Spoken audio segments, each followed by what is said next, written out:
Good morning everyone. तो आज से हम लोग वेस्टर्न थिंकर स्टार्ट करेंगे और यानी फर्स्ट पेपर का फर्स्ट पार्ट। और वेस्टर्न थिंकर जब भी पढ़ते हैं तो वेस्टर्न थिंकर और थियरी आपस में बहुत ओवरलैप करते हैं। तो थिंकर आप पढ़ लोगे, थियरी की पार्ट आएगी। और जब हम वेस्टर्न थिंकर पढ़ लेते हैं तो एथिक्स जो जीएस फोर्थ पेपर में आता है पूरा का पूरा, अगर आपने वेस्टर्न थिंकर पढ़ लिया तो आपको एथिकल जो थिंकर्स जितने हैं, जो नैतिक विचारक है, मॉरल फिलोसफर है, मॉरल थिंकर्स है, वो रिपीटिशन आपको लगेगा, बड़ा आसान सा लगेगा। तो सिलेबस में हमारे यहाँ प्लेटो से लेके मार्क्स तक है। तो पहले हम सिलेबस को डिस्कस नहीं करेंगे, पहले एक एक थिंकर आपको बता दें, फिर उसके बाद सिलेबस को आपको आराम से बता देंगे। तो पहले शुरुआत करेंगे प्लेटो से। सिलेबस एक्सप्लेन करने में समस्या होती है, कई बच्चे शुरुआत कर रहे हैं, तो उनके लिए पूरी सिलेबस के बजाय बेसिक हम बात आपको बता दें, उसके बाद आराम से आप सिलेबस आप देख लीजिएगा। बस प्लेटो पढ़ते समय जो ध्यान में होना चाहिए, दो तीन बातें फिलोसफर पढ़ते समय। अगर मैंने फिलोसफर किसी को बता दिया और किसी को समझ में नहीं आ रहा तो आप याद रखिए इसका मतलब कहीं कहीं गड़बड़ है। समझ में क्यों नहीं आता, एक कारण मैं बता दूं। इस क्लास करने के बाद अगर आपको कोई चीज़ समझ में नहीं आ रहा है तो ये भी अपने आप में आश्चर्य की बात फिर होगी, क्योंकि समझाना मेरा काम है। तो होता क्यों है कि प्रॉब्लम कहाँ पे आती है, क्या हमें देखना है, क्या ध्यान में रखना है। कई बार हम प्लेटो को पढ़ते हैं तो हमारे दिमाग में ये चिंतन चलता है कि यार इसने ऐसा क्यों कहा, ये बड़ी अजीब सी बात है। तो हम आप ये तय करने वाले नहीं होते प्लेटो ने अजीब कहा है, सामान्य कहा। भाई प्लेटो यानी 2500 साल पहले पैदा हुआ व्यक्ति, यूनान का व्यक्ति है, ना हमारे मोहल्ले में था, ना हमारी गली में था। बहुत ध्यान से आप देखेंगे, अपनी ही समाज के, अपने, आपको पता है अपने परिवार के 3-4 पीढ़ी के पहले लोगों के नाम आप नहीं जानते। हो सकता है कोई जानता होगा, मैक्सिमम अगर आप जानते होंगे तो हो सकता है 4, हो सकता है 5, उससे ज़्यादा पुरानी पीढ़ी के लोग आप जानते ही नहीं। और एक आदमी ऐसा जो 2500 साल पहले पैदा हुआ था, यूनान में पैदा हुआ था, उसे आज भी हम पढ़े जा रहे हैं। और वो ऐसा दौर था जब प्लेटो लिख रहा था, तो याद रखिए वो समाज इस तरीके से भौतिकवादी नहीं था, इंडस्ट्रियलाइज नहीं था, अर्बनाइज नहीं था, यानी सामाजिक तरीके का कबीलाई समाज जैसा ज़्यादा था। तो प्लेटो ने जो कहा वो समझने का प्रयास करिए, बजाय कि अपनी नज़रों से प्लेटो को मत देखिए। समस्या कब आती है बच्चे, जब मैं प्लेटो बताऊंगा तो अपनी ही दुनिया में खोए रहते हैं, अरे ऐसा कैसे हो सकता है, ऐसा इसने क्यों कह दिया। आप ये तय करने वाले नहीं होते कि उसने ऐसा क्यों कह दिया, क्योंकि प्लेटो आप समझ लीजिए कितना बड़ा फिलोसफर है, पूरी दुनिया उसे पढ़ रही है। दूसरी बात, अगर आपको जहाँ क्रिटिसिज्म भी करना होगा तो जो मेजर स्कॉलर्स ने उसको क्रिटिसाइज किया है वो आप कर लीजिए। और सबसे महत्वपूर्ण बात, प्लेटो के शब्द, जब कोई विचारक रहेगा तो ऐसा उसने कुछ भी नहीं कहा है जो आज प्रासंगिक ना हो, याद रखिएगा। हम उसको वर्तमान में बार बार यूज़ करेंगे। हम किताबी तरीके से नहीं पढ़ते और ना बहुत लंबा पढ़ते हैं। आपको हम याद दिला दें कि कई बार मिसकंसेप्शन ही होता है, कई बार ऐसा हो भी जाता है कि पता चला बच्चे प्लेटो ही 20 दिन पढ़ रहे हैं तो उसके बाद आप प्लेटो ही बनेंगे, क्योंकि प्लेटो अविवाहित था। तो मेरे बच्चों ये सब गड़बड़ी तरीके हैं और मैं भी देखता हूँ, मतलब इसलिए मैं ऐसा कह रहा हूँ। मैं बार बार कहता हूँ, देखो मेरा किसी पर ऑब्जेक्शन करने कोई पर्पज़ नहीं होता, लेकिन ये तरीका एग्ज़ाम के लिए ठीक नहीं है। तो इससे बच्चों में बड़ा कन्फ्यूज़न होता है। पता चला कि प्लेटो में अगर आपको काम की बात सब समझ में आ गई, सारे उत्तर आपके सॉल्व हो गए, तो फिर आपको विस्तार से मतलब नहीं होना चाहिए। लेकिन हमारा मनोविज्ञान ये है कि बिलावजह चीज़ों में बार बार मन दौड़ता है। आप याद रखिए, मनोविज्ञान है, दूसरे के लॉन की घास हमेशा हरी ही दिखती है। अब ये मनोविज्ञान है जिसको हम कई बार रोक नहीं पाते, तो ये बड़ी सी समस्या होती है। इसलिए पढ़ते समय आप आराम से पढ़िए और ये मत तय करिए कि मात्रा कितनी है, विचार है, रटिए मत। अगर आप कहीं रटने का प्रयास कर रहे हैं तो आप बहुत गंभीर गलती कर रहे हैं। हमने पहले बताया था, जैसे जैसे हमारी बड़ी मनोवैज्ञानिक चीज़ है, इससे हमारी उम्र बढ़ती है, रटने की क्षमता घटती है, समझने की क्षमता बढ़ती है। उसका उल्टा काम मत करिए। और तीसरी बात, कई बार बच्चे, देखिए कई बार हमें बच्चे मिलते हैं मेंस लिखते समय, मैं बच्चों से पूछता हूँ कि कैसे तैयारी कर रहा हूँ, का अपने से तैयारी कर रहे हैं। हम, ये कौन सी तैयारी होती है यार, अपने से। कभी बड़ी इंटरेस्टिंग घटना है मेरे साथ। एक बार मेरे एक स्टूडेंट हैं उज्जवल, वो भी सिविल सर्वेंट हैं। उज्जवल का सिलेक्शन हुआ तो अपने छोटे भाई को लेकर आए, प्रशांत। तो ये घटना मुझे आज भी याद है। कभी प्रशांत आएंगे तो वो मेरे बहुत प्रिय स्टूडेंट में एक है। और कारण भी पता नहीं, कई कई देखो, कई स्टूडेंट हमारे बहुत सारे, कई लोग बहुत ज़्यादा सम्मान देते हैं, और जो न सम्मान देते हैं उनका भी उतना ही। हमारे लिए तो सब बराबर है भाई। बच्चे अलग अलग किस्म के होते हैं। कई बच्चे पिता को मानते हैं, कई बच्चे नहीं मानते। तो पिता का भाव बच्चों पे कम नहीं होता। तो हमें किसी किसी से शिकायत नहीं। लेकिन मैं इंटरेस्टिंग घटना इसलिए बता रहा हूँ कि कई बार हमारे पास, आप जानते हो, मेंस लिख रहे थे, मतलब 5 बच्चे मेरे पास ऐसे आए जो मेंस लिख रहे थे। हमने कहा कि यह तेरा तो ठीक है ही नहीं, कहाँ से पढ़े? कहा सर अपने से तैयारी कर रहे हैं। हमने कहा ये क्या होता है?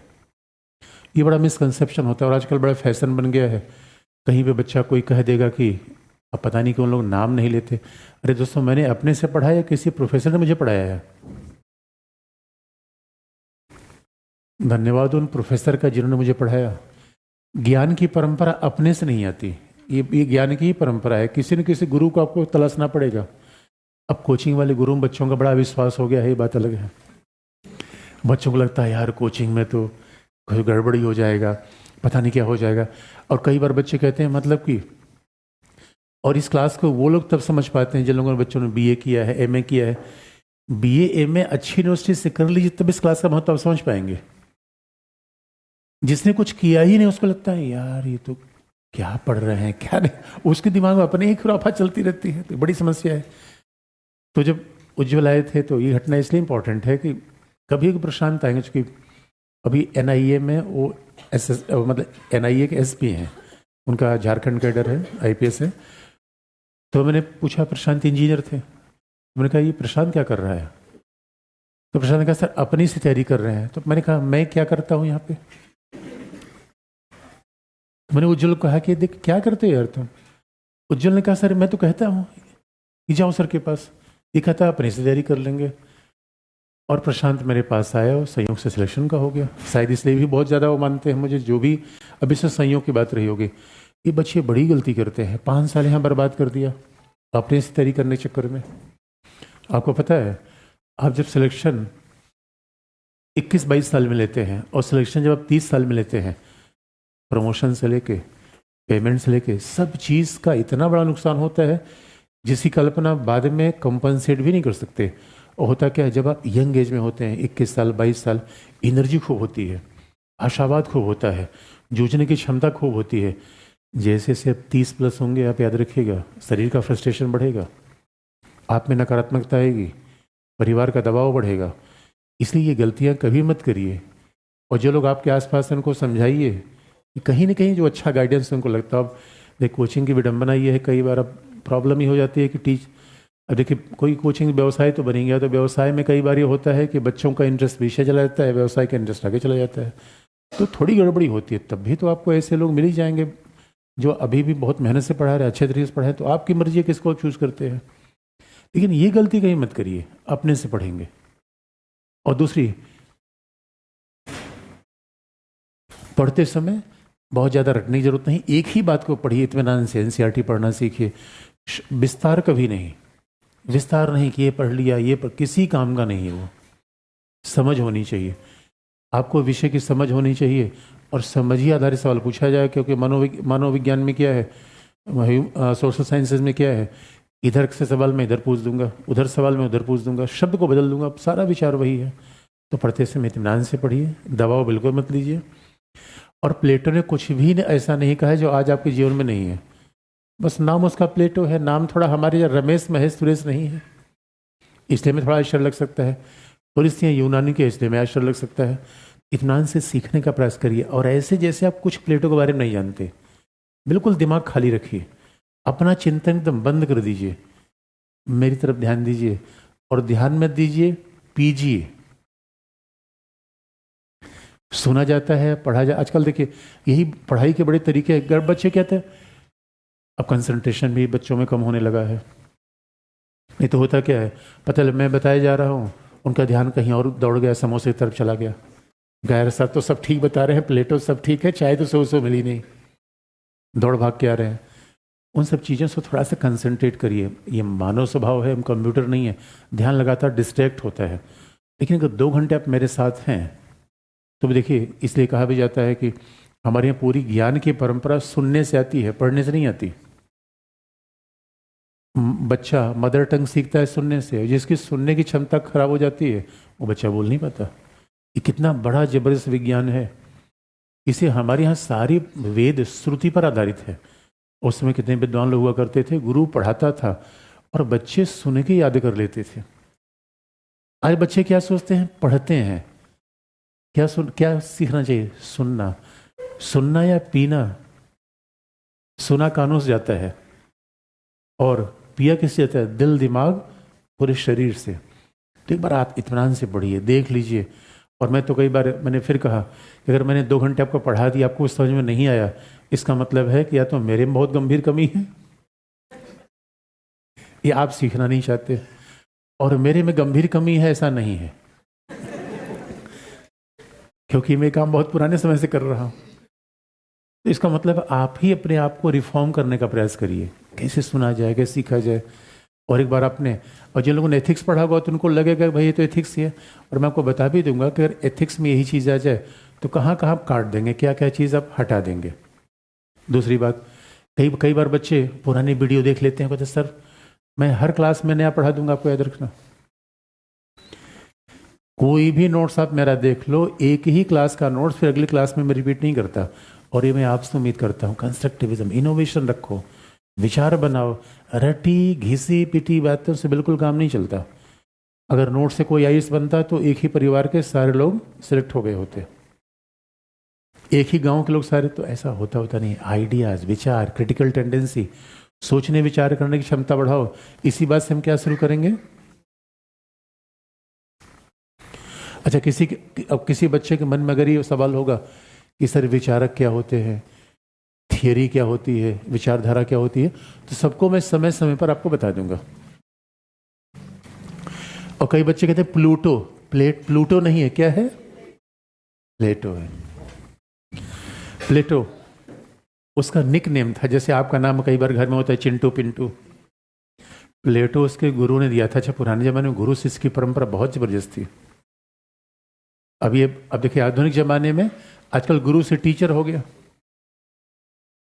तो ना गुरु वैसा रहा ना शिष्य वैसा रहा, तो सारी मामले गड़बड़ा गए। पहले गुरु शिष्य के बीच बड़े संबंध होते थे और इतना भाव का संबंध होता कि गुरु ने जो भी बता दिया शिष्य को, वो समझ लीजिए कि उसको वो ईश्वर का वचन ही मान लेता था। इसलिए प्लेटो को जो नाम दिया उसके गुरु सोक्रेटिस ने। प्लेटो का जो नाम, प्लेटो का वास्तविक नाम था एरिस्टोक्लीस, लेकिन प्लेटो उसका उपनाम है। प्लेटो उपनाम इसलिए दिया गया कि देखने में बड़ा हैंडसम था, फिजिकली वेल बिल्ड था। लेकिन उसका गुरु जो सोक्रेटिस था वो देखने में भौतिक रूप में बड़ा कुरूप था, लेकिन बहुत बड़ा विद्वान था। तो प्लेटो ने अपनी सारी बातें, प्लेटो इतना बड़ा गुरु भक्त था, आप इसी बात से समझ सकते हैं कि जितनी बात भी प्लेटो ने कही, प्लेटो का अपना विचार तो रहा ही होगा, जितनी बात भी प्लेटो ने कही उसने कहा ये मेरे विचार नहीं है, मैं तो केवल बोल रहा हूँ, ये विचार हैं किसके, मेरे गुरु के, सोक्रेटिस के। जो सोक्रेटिस ने कुछ लिखा ही नहीं था। ये कहा भी जाता है कि जो भी प्लेटो कह रहा है वो विचार किसके हैं, सोक्रेटिस के। तो हम पढ़ेंगे कैसे, आपको फ्रेमवर्क बना दे, हम प्लेटो में क्या पढ़ेंगे, कैसे पढ़ेंगे, और प्लेटो में हम पढ़ेंगे क्या। पहले आप याद रखिए, भाई प्लेटो को अगर देखना चाहते हैं तो हर विचारक के एक मर्म होते हैं, हर विचारक का एक मर्म है, इसेंस है। क्योंकि प्लेटो फिलोसफर है, तो आप कहेंगे फिलोसफर का मतलब क्या है, भी मैं बता दूंगा आपको। प्लेटो फिलोसफर है, प्लेटो आदर्शवादी है, ऐसे शब्दों को बड़े ठहर से हम पढ़ते हैं। एक एक शब्द जब नोट्स में आते हैं तो एक पेज नहीं होता। ऐसे एनसीईआरटी पढ़ते हैं, एनसीईआरटी कई बच्चे कहते हैं एनसीईआर पूरी एनसीईआरटी में 2 घंटे में पढ़ गया। मैंने कहा भाई इधर आना, तो कैसे पढ़ते हो तुम। एक एक शब्द को इत्मीनान से, उसका भाव क्या होता है, मर्म क्या होता है। इसलिए एक ही पेज आपने पढ़ लिया, उसी में सारांश आपने देख लिया, तब तो आप समझदार व्यक्ति हैं। पुराने जमाने में आप देखिए लोग बहुत संक्षेप में कहना जानते थे। ये अपने आप में जितनी चीजें आप देखिए विद्वान लिखते थे बिल्कुल सूत्र में, फार्मूले में लिखते थे, बहुत विस्तार नहीं करते थे। और ये समझदारी की पहचान है कि कम शब्दों में लिखिए। और अगर आपने बिला वजह का विस्तार किए जा रहे हैं, इसका मतलब विषय पर आप कमांड ही नहीं है। या तो विस्तार, अच्छा कई बार विस्तार लोग इसलिए भी करते हैं कि ऐसा प्लेटो में बच्चों को घुमाया जाए कि बाकी सिलेबस में आते आते कह दे भाई प्लेटो हो गया, भाई प्लेटो हो गया तो पॉलिटिकल साइंस हो गया। क्योंकि अगर प्लेटो हम 20 दिन पढ़ेंगे तो बाकी किसी न किसी पार्ट कॉम्प्रोमाइज तो करेंगे करेंगे। और ये बड़ा इम्बैलेंस होता है यूपीएससी के लिए, किसी कॉम्पिटेटिव एग्जाम के लिए बहुत बड़ा ये समस्या है। आप पता था जीएस में एक सेक्शन आपको बहुत अच्छा लग गया, 6 महीने आपने उसी को पढ़ लिया, इसका मतलब है कि आप किसी न किसी पार्ट को जबरदस्त किस कंप्रोमाइज करेंगे आप। तो जितना जिसका कॉन्ट्रीब्यूशन उतना पढ़ना चाहिए, ये प्रोफेशनल अप्रोच है। क्योंकि हमें जितना हमें समय मिला उतना सभी को समय मिला हुआ है। तो प्लेटो का मर्म आपको बता दें कि अगर हम ग्राफ में पढ़ना क्या चाहते हैं, प्लेटो का मूल तत्व क्या है, उसका मूल फिलॉसफी क्या है, एक न्यायपूर्ण समाज का निर्माण, जस्टिस।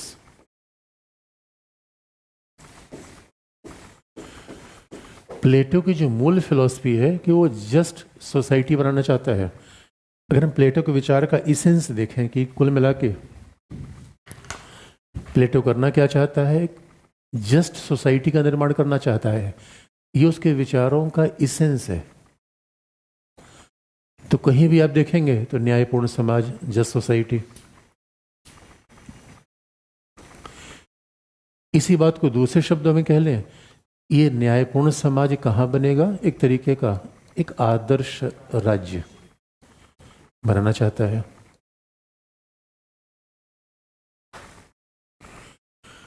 अब इस न्यायपूर्ण समाज, ये आदर्श राज्य की स्थापना के लिए जो साधन उसने अपनाए वो क्या है?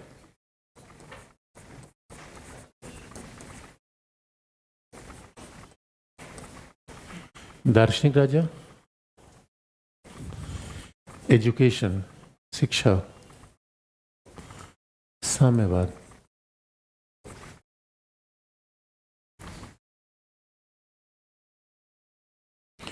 अगर हम प्लेटो के विचारों का इसेंस देखें, प्लेटो के विचारों का सारांश देखें, मूल तत्व देखें, तो यही उसके विचारों का सारांश सिमट आता है कि मूलतः वो क्या बनाना चाहता है, कि जस्ट सोसाइटी बनाना चाहता है, एक न्यायपूर्ण समाज या एक आदर्श राज्य। और इसकी स्थापना के लिए उसने कहा भी फिलोसफर किंग होना चाहिए, शिक्षा होनी चाहिए, साम्यवाद होना चाहिए। इतना ही प्लेटो का ही सेंस है। बड़ी इंटरेस्टिंग बात यह है, लेकिन फिलोसफर है, इतनी बात इतनी सामान्य तरीके से कह देता है। अदरवाइज किसी विचारक को समझना हो तो बड़ा ही सामान्य तरीका है। लेकिन इस बात को कहने के लिए उसने किन पद्धतियों का प्रयोग किया, बड़ा इंटरेस्टिंग पार्ट ये है। इस बात को कहने के लिए, भाई यही फिलोसफर और सामान्य व्यक्ति में फर्क होता है। हम भी समाज की किसी समस्या का समाधान देखते, समस्या को देखते हैं और हम समाधान के संदर्भ में एक सामान्य बात कह देते हैं। प्लेटो ने समाज को देखा और उस समस्या के समाधान के लिए वो बड़े तार्किक और वैज्ञानिक तौर से उसका समाधान देने का प्रयास करता है। अब आप देखेंगे इसलिए उसकी पद्धति क्या है, द्वंदात्मक, डायलेक्टिकल।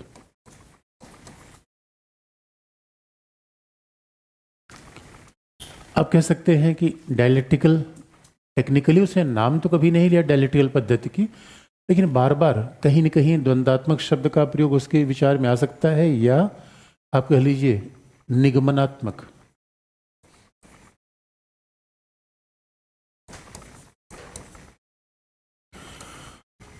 अब द्वंदात्मक शब्द का बहुत प्रभावी नाम लिया था हीगल ने, मार्क्स ने, लेकिन द्वंदात्मक पद्धति का आधार तो उसमें है ही। जिसे भारत की परंपरा में कहा गया, खंडन मंडन की प्रवृत्ति, एक विचार आएगा उसका विरोधी विचार आएगा। निगमनात्मक, उसकी पद्धति क्या है, द्वंदात्मक, निगमनात्मक और आदर्शवादी, नैतिकतावादी। ये उसकी चिंतन की पद्धति है। इसलिए अगर हम किसी सामान्य व्यक्ति को, प्लेटो को हम सामान्य व्यक्ति को कहते हैं, प्लेटो फिलोसफर फिर नहीं रहेगा। तो कहीं ना कहीं उसकी पद्धति का हम प्रयोग कर देते हैं बार बार। पद्धति की बात में आ जाएंगे, उसका रेफरेंस हम बार बार देते रहेंगे, द्वंदात्मक कैसे है, निगमनात्मक कैसे है, आदर्शवादी कैसे है। दूसरी बात, आप याद रखिए पुराने जमाने में बड़े होशियार लोग थे और ये भाषा का बड़ा कौशल है। अगर कोई चीज़ आप कहना चाहते हैं सीधे मत कहिए, रूपक बनाकर कहिए, मेटाफॉर लाइए, एग्जाम्पल लाइए। आप देखेंगे जैसे कि हमारी हमारी परंपराओं में आप देखिए, लोग कहते हैं समुद्र मंथन हुआ। अब समुद्र मंथन वास्तविक रूप में हुआ या कोई रूपक है बताने का? भाई अब देखिए, जितने संस्कृत में रचनाएं हैं सबको मेटाफॉर के रूप में व्यक्त किया जाता है, कभी कोई बात सीधे नहीं कही जाती। तो प्लेटो बड़ा फिलोसफर है, तो प्लेटो कोई बात सीधे नहीं कहेगा। इसलिए आप देखोगे कि जितने जितने हमारे ग्रंथ हैं उन सब में एक रूपक का प्रयोग किया गया है। इसलिए कहा भी जाता है जो फिलोसफर है वो दुनिया में कुछ न कुछ पात्र ढूंढते हैं कि किस माध्यम से अपनी बात को कहा जाए, किन मेटाफॉर का यूज किया जाए। तो रूपक आप देखेंगे तो रूपक क्या है, उनके मेटाफॉर क्या है, या उसकी उपमा कैसे वो देता है।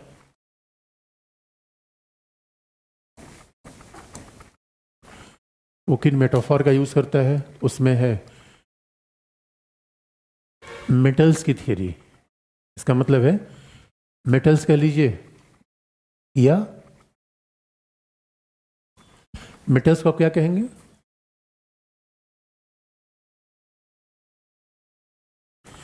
कि भाई आत्मा है, सोने की बनी है, चांदी की बनी है, या कांसे की बनी है। इसी उपमा को उसने क्या कहा, मेटल्स की थियरी। तो मेटल्स को हिंदी में आप क्या कहते हैं? अब यहां बिल्कुल धातु शब्द का प्रयोग एज इट इज बहुत अजीब सा लगता है कि धातु का, अगर धातु तो विशुद्ध उसका नाम हो जाता है, हर शब्द के मतलब कॉन्टेक्स्ट के हिसाब से बदल जाते हैं। अब मेटल्स की थ्योरी को आप ये कह लीजिए कि आत्मा का रूपक,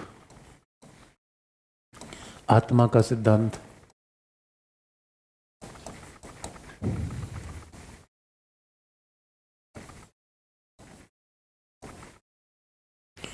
फिर आप कह लीजिए गुफा का सिद्धांत, allegory of cave.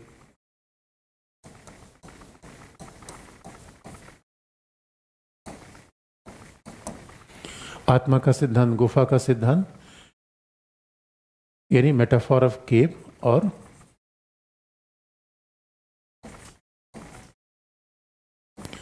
Allegory of केव। और तीसरा प्रिंसिपल ऑफ नोबल लाई, उदात्त झूठ का विचार।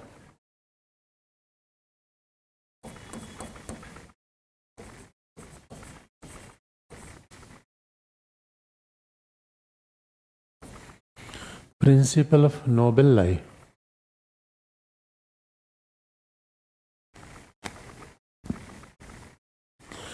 उदात्त झूठ का विचार। अब जरा सोच के देखिए, इसका मतलब है प्लेटो ने किन उपमाओं का प्रयोग किया आत्मा का सिद्धांत। सवाल यह है, उपमा महत्वपूर्ण होती है मूल तत्व? मूल तत्व, भाई मूल तत्व कहने के लिए हम कई नाटक कर देंगे। फिल्मों में क्या होता है, फिल्मों में पूरी स्टोरी क्या है, फिल्मों में पूरी स्टोरी हीरो हीरोइन के आसपास घूमती है। सहायक कलाकार आएंगे, उसमें लफड़ा होगा। अब मान लीजिए कि फिल्म की लव स्टोरी हम दिखा रहे हैं, इतनी आसानी से दिखा देंगे, हीरो हीरोइन मिल गए, 5 मिनट में फिल्म खत्म हो जाएगी। ऐसे थोड़ी मिलेंगे। फिर ये दिखाएंगे कॉलेज में कैसे मिले। अब कॉलेज मिले तो उसमें विलन कैसे आ गया था। अब विलन विलन नहीं आया था तो वो पहाड़ी पे जा रहे थे और उतने में हीरोइन बाइक से गिर पड़ी। अरे मेरे बच्चों, याद रखना, फिलोसफर होता है, कवि होता है, ये हमेशा रूपक का प्रयोग करता है। फिलोसफर कोई सीधे बात थोड़ी, फिलोसफर कोई बात सीधे कहता ही नहीं, वो रूपक का प्रयोग करेगा। इसलिए अब देखो संस्कृत साहित्य में कालिदास जब कोई लिखते थे, जो उनकी किताब का टाइटल होता था वो किताब की मूल विषय वस्तु नहीं होती थी, टाइटल कुछ और होता था। जब कालिदास ने बताने का प्रयास किया था भारत की बात, तो उन्होंने बादलों की उपमा दी थी, बादलों को संदेश दिया था।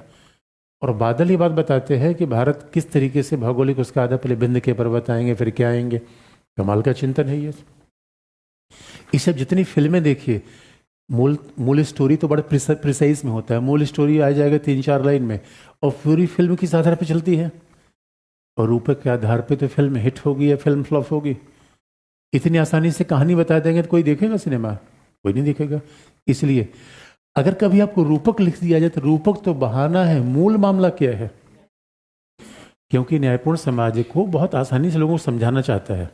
अब समझाने के लिए अलग अलग उपमा का प्रयोग करता है, अलग अलग रूपक का प्रयोग करता है। इसीलिए आप याद रखिए, जितने भी हमारे यहाँ धार्मिक कर्म कांड हैं वो रूपक ही हैं। जितने धार्मिक हम कर्मकांड करते हैं सब रूपक ही तो हैं। वो बताने का सिद्धांत है कि नैतिक जीवन कैसे जिया जाए। अब इसी बात को मैं सीधे कह दूं तो आपको इंटरेस्ट नहीं है नैतिक जीवन कैसे जिया जाए, लेकिन इसी बात को मैं कुछ कर्मकांड के माध्यम से कहूँ, कुछ रूपकों के माध्यम से कहूँ तो ये बात आपको आसानी से इंटरेस्टिंग तरीके से समझ आ जाती है। तो पहला रूपक के द्वारा कहेगा, दूसरा इन पद्धतियों का प्रयोग करेगा, उन पद्धतियों का प्रयोग करेगा, लेकिन मर्म क्या है? मर्म ही है केवल। और दूसरी बात है, प्लेटो है तो किसी से प्रभावित होगा, किसी को क्रिटिसाइज करेगा। तो प्रभावित किससे था? अपने गुरु से ही था। वही सीधी सी बात है, कोई विचारक है तो विचारक दो तरीके से, विचारक का एक संदर्भ होता है, व्यक्तिगत जीवन होता है, और निश्चित तौर पर व्यक्तिगत जीवन भी बहुत प्रभावित करता है। खुद अविवाहित था, बहुत विद्वान व्यक्ति था। अब जो विद्वान और ज्ञानी व्यक्ति होता है, इसका मतलब ऐसा लगता है जो विद्वान और ज्ञानी व्यक्ति होते हैं वो विवाह हुआ नहीं करते। इसका यह मतलब मान लिया जाए कि हर अविवाहित व्यक्ति ज्ञानी है।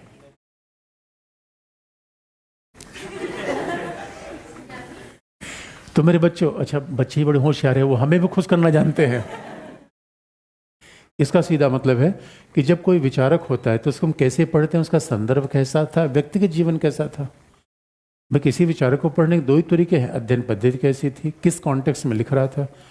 अगर कोई विचारक आज के दिल्ली में लिखेगा तो परिस्थितियों का प्रभाव पड़ेगा नहीं पड़ेगा। तो निश्चित तौर पर प्लेटो भी, अब विचारक को समझने की लास्ट वाली तरीके आपको बता दें। जब प्लेटो लिख रहा था, पहला उसका व्यक्तिगत जीवन, और व्यक्तिगत जीवन तो बहुत बड़ा विद्वान था, सोक्रेटिस का शिष्य था, और सोक्रेटिस को सजाए मौत दे दी गई थी। वह उसके जीवन पर बहुत प्रभावित करने वाली घटना थी, जिसे वो बिल्कुल ईश्वर तुल्य मानता था।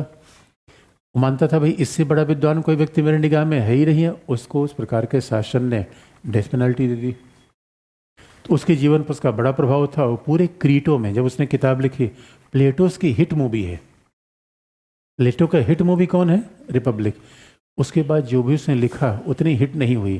क्रीटो लिखा, उसके बाद स्टेट्समैन लिखा, लॉज में लिखा, कई किताबें उसे लिखी। अरे उसने यूनिवर्सिटी खोला था। प्लेटो कोई सामान्य व्यक्ति नहीं था। उसकी यूनिवर्सिटी का नाम क्या था? अन अकेडमी नहीं, अकेडमी। अब देखो जमाना कितना बदल गया। उस समय प्लेटो ने क्या खोला था? एकेडमी।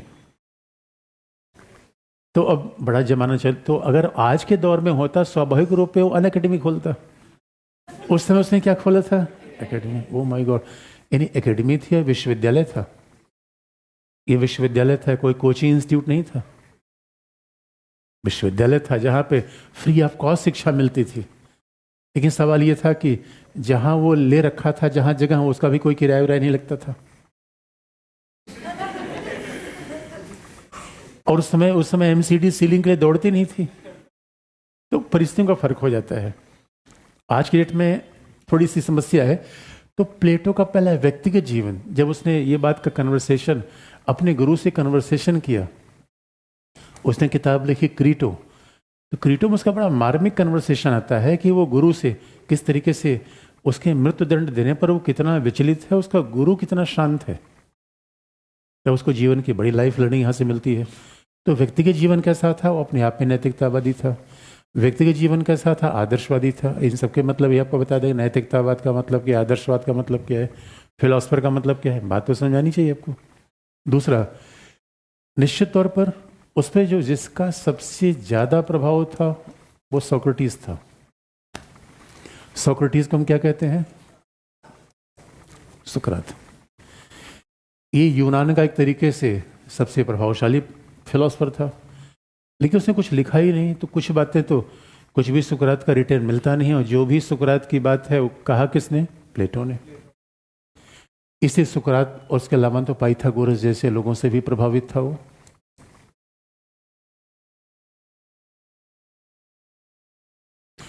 सबसे ज्यादा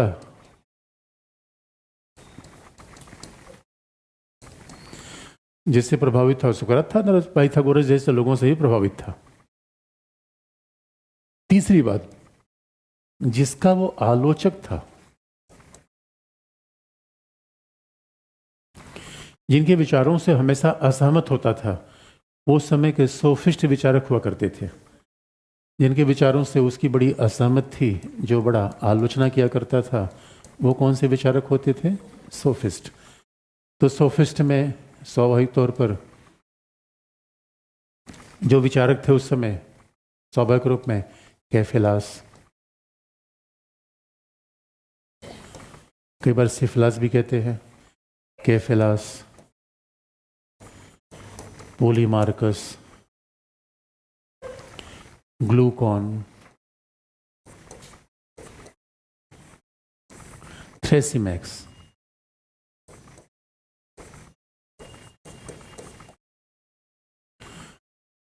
और कहा जाता प्रभावित तो वो सुकरात पाइथागोरस के अलावा प्रभावित तो था हेराक्लिटस से भी, पारमिंडिस से भी। उसके जीवन पर हेराक्लिटस का भी प्रभाव था।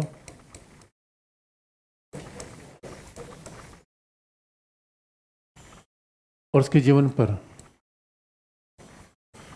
पारमिंडिस का भी प्रभाव था।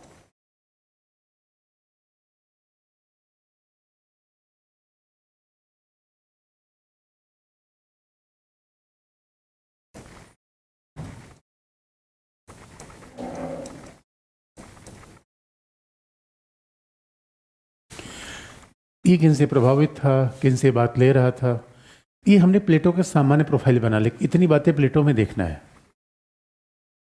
इन्हीं चीजों का रेफरेंस आएगा बार बार, घूम फिर के यही बातें आएंगी। हाँ, आलोचना अब प्लेटो की, अब आजकल तो और तरीका है भाई, प्लेटो ने जो लिखा अब उसे 20वीं शताब्दी के विचारक आलोचना करना शुरू कर देते हैं, कॉल पापर। तो आजकल तो जो 21वीं शताब्दी 20वीं शताब्दी का दौर है, तो प्लेटो ने जो लिखा, जो आज के विचारक है वो प्लेटो की आलोचना कर देते हैं। यद्यप जस्टिफाइड ही बात नहीं है, क्योंकि आज का संदर्भ, प्लेटो का संदर्भ बिल्कुल अलग था, लेकिन आज भी देखिए, इसलिए कई बार आजकल तो भाई देखिए चिंतन का दौर है।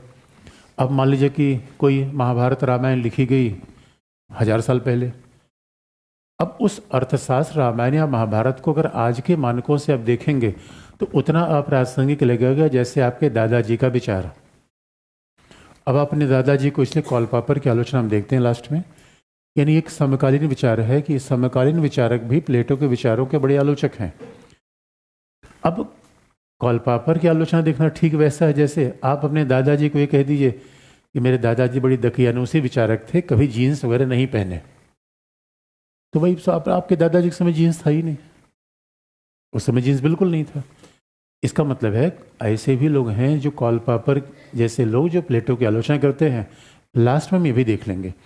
इसका सीधा मतलब है जो बातें हमने प्लेटो में पाई, प्लेटो में हम क्या क्या चीज देखेंगे। इतनी सिंपल सी बात है। कुल मिला के मर्म क्या है यहां पे, बाकी सब स्टोरी है। फिल्म का लीडिंग हीरो इधर ही है, बाकी सब साइड एक्टर हैं। और इस पर आने से पहले कुछ बेसिक बात आपको बता दें, तभी तो बात बनेगी। इसे नोट्स में पढ़िए, हम बार बार कहेंगे बेसिक। पहले बेसिक शब्द समझ लिए, बेसिक बात समझ लिए, अपने आप ही विचारक आप समझ लेंगे। और समझना ही है, रटना कहीं नहीं है। और जो शब्द आप कभी समझ में ना आए वो हमेशा बिना संकोच के पूछ लीजिएगा, उसमें संकोच करने की आवश्यकता नहीं है, क्योंकि इत्मीनान से पढ़िए, आराम से पढ़िए, यही पढ़ाई का मतलब होता है। शब्दों का मर्म आपको समझ में आना चाहिए। अब मान लीजिए प्लेटो की बात करें, हम बेसिक बात कर दें, कुछ बेसिक शब्दावली आपको स्पष्ट होनी चाहिए। पहला जो हम बार बार हमने कहा कि प्लेटो क्या है, फिलोसोफर। तो सवाल है दार्शनिक होता कौन है। अब हम पहले कुछ शब्द को स्पष्ट कर दें जो नोट्स में आपके बार बार आएगा, और जब भी प्लेटो को आप लिखेंगे तो बार बार ये शब्द आएंगे। इसलिए लिखने में क्या होना चाहिए, छोटे सेंटेंस, छोटे पैराग्राफ, यही आपके विषय की समझ को स्पष्ट करते हैं। बड़ी भारी भरकम लैंग्वेज, बड़े पैराग्राफ, आप शब्द जाल पैदा मत करिए। और कई बार तो पता चला कि हम प्लेटो के पहले ही पता नहीं ग्रंथ पढ़े जा रहे हैं। तो भाई जो चीज़ स्पष्ट रूप में दी गई है वही पढ़ लेना अपने आप में पर्याप्त है। लेकिन कुछ विचारक ऐसे हैं, जैसे मान लीजिए जो यूजीसी गोरख, कुछ अगर आप कहेंगे रूसो हम बता देंगे आपको। रूसो वैसे यूट्यूब पे तो लगभग सब विचारक हमने करा ही रखे हैं, लेकिन फिर भी आप भाई मान लिया हॉब्स लॉ हम करा रहे हैं तो रूसो हमने करा दिया। यूपीएससी सिलेबस में नहीं है, यूजीसी वगैरह में आता है। कोई दार्शनिक क्यों है, देखिए कोई अगर किसी प्लेटो का दार्शनिक है, प्लेटो क्या है, दार्शनिक है, दार्शनिक का मतलब क्या होता है? पहला, जो भी विचारक है जो मूल तत्वों की खोज में होता है, इसेंस की खोज में होता है, वो आभास पे नहीं जाता। आप कहते नहीं कि जैसे कि मान लीजिए आप राजस्थान में घूम रहे हैं, राजस्थान में घूम रहे हैं और आपको दिख जाए मिराज, आपको रेगिस्तान में पानी दिख जाए, तो पानी आभास है या मूल तत्व है? इसलिए ज्ञानी व्यक्ति आभास के चक्कर में रहता है या मूल तत्व के चक्कर में रहता है? और जो दिखता है वही ज्ञान है, कुछ और है? यानी याद रखिए, फिलोसफर कौन है? जो सत्य की खोज में लगा हुआ है। आप किसी खोज में आप कहें सर हम तो रोजगार की खोज में, सत्य की बात छोड़ो, सत्य बाद में मिलेगा, कि उतना सत्य तो समझ ले जो प्लेटो ने कहा, बाकी में सत्य की खोज नहीं करना है। और आज तक पूरी दुनिया इसी में लगी हुई है। कुंभ मेला चले जाओ तो लोग क्या खोजने आए हैं? सत्य की खोज में आए हैं। इसलिए मेरे बच्चों, फिलोसफर कौन है? जो इसेंस की खोज में है, जो मूल तत्व की खोज में है। किसका मूल तत्व? पहला, जीवन का। आपके जीवन का मूल तत्व क्या है? दूसरा, इस प्रकृति का, सृष्टि का, नेचर का। पहला तो इस लाइफ का मूल तत्व क्या है, आप ये बता दीजिए। और कई लोग तो इसी बात में उलझे रहते हैं, जीवन क्या है। यही तो मेरे दोस्तों फिलोसफर होना है, कि हम क्या कर रहे हैं। कई बार कई बच्चे कहते हैं सर समझ में नहीं आ रहा कर क्या रहे हैं हम। कि मेरे दोस्तों यही जीवन है। इतनी आसानी से समझ में आ जाता तो बुद्ध न बन जाते। इसी में उलझे रहो। जीवन में कई बार समझ ही तो नहीं आता क्या करें, हम रास्ता जा कहाँ रहे। और कई बार किसी बच्चे से पूछो, अरे क्यों आजकल बहुत उदास हो? उनका सर मन ही नहीं लग रहा है कहीं पे, समझ नहीं पा रहे हैं क्या कर रहे हैं, बहुत तनाव में है। ये तनाव में हो क्या? ये बताओ, जीवन का मूल तत्व है क्या? कभी चिंतन किया है? नहीं किया? करने की जरूरत भी नहीं है। अरे पढ़ लेने की जरूरत है। दूसरी बात है, प्रकृति, ये सृष्टि का जो है पूरा यूनिवर्स का मूल तत्व क्या है? मूल तत्व का मतलब समझ रहे हो? जैसे ट्यूबलाइट है, ट्यूबलाइट से प्रकाश हट जाए तो ट्यूबलाइट होने न होने कोई मतलब नहीं होगा, ये उसका मूल तत्व है। सूरज रहे प्रकाश न आए, मूल तत्व है। चश्मा लगा लो दिखे नहीं, उसका इसेंस है ना। पानी है और तरल ना हो, लिक्विडिटी का मूल तत्व है। हर चीज का एक इसेंस है। आग जला लो और ठंडा पैदा करना शुरू कर दे। सांप के पास आओ और वो आइसक्रीम देना शुरू कर दे, मूल तत्व के खिलाफ है। प्रकृति में हर चीज का एक मूल तत्व होता है। आपने पहना स्वेटर और मारने लगी ठंडी, स्वेटर के मूल तत्व के खिलाफ है। दुनिया में हर चीज का मूल तत्व है, आपको याद रखिए। इसी को इंडियन फिलोसफी में क्या कहा गया?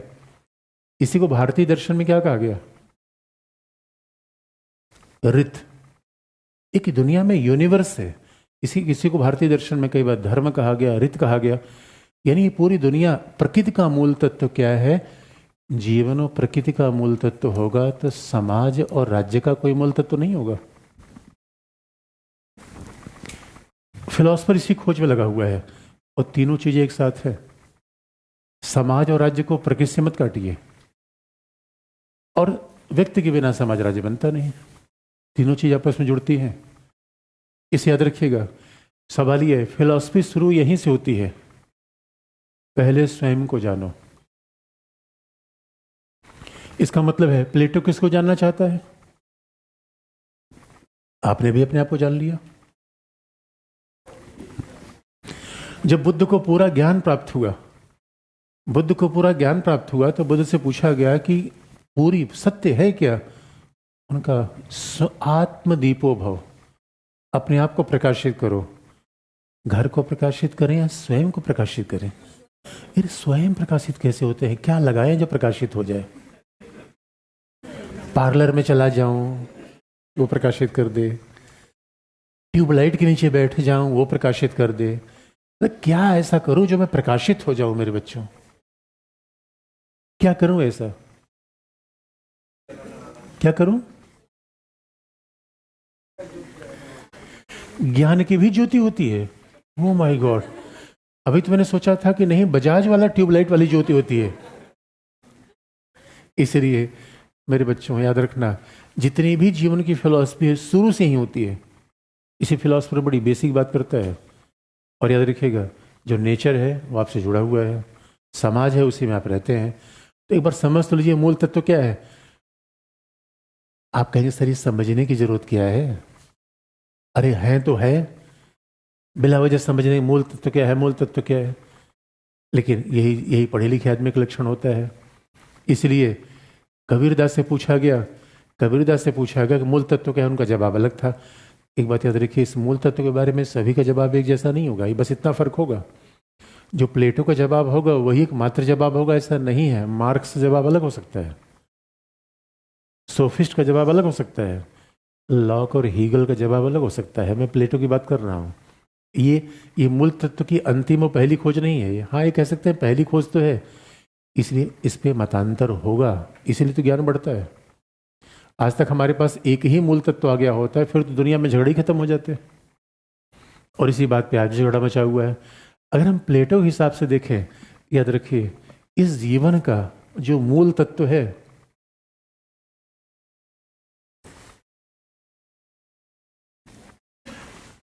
आत्मा है, शरीर नहीं है। अगर प्लेटो के हिसाब से देखें, यही बात बहुत बेसिक समझने की है। और फिर आप कहोगे सर ये बताओ, आत्मा दिखती है क्या? नहीं दिखती। तो आप कहोगे प्लेटो कैसे दिखा? अब यही बात है, जो हमें नहीं दिखते वो किसी को नहीं दिखे, इसकी क्या गारंटी है? इसे याद रखिए, जो फिलोसफर होता है, कई बार फिलोसफर एक रहस्य पैदा करता है। क्योंकि जब आप पूछेंगे यानी जीवन का मूल तत्व क्या है, हाथ नहीं, पैर नहीं, शरीर नहीं, आपका पद नहीं, आपकी उम्र नहीं। इसलिए याद रखिए, जीवन का मूल तत्व क्या है? आत्मा। आप कहोगे सर क्या कमा, आत्मा की लंबाई क्या है? नहीं पता। आत्मा मोटी है पतली है? नहीं पता।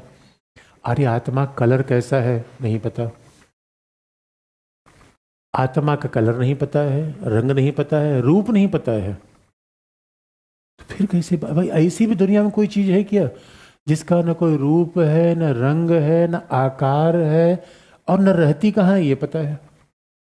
इसे एक डॉक्टर के पास जाइए, डॉक्टर पास, सर मेरी आत्मा का ऑपरेशन कर दीजिए। है कि क्या? अच्छा बताइए, बायोलॉजी में आत्मा आपने पढ़ी है? आप तो सब साइंस भी पढ़ते हो, बायोलॉजी में कहीं आत्मा मिली क्या? आत्मा रहती कहाँ है यार ये? आपने कभी रियलाइज किया कि आत्मा आत्मा है कुछ? किसी को आत्मा दिखी हो तो मुझे बता देना। मुझे तो आज तक नहीं दिख पाई अभी।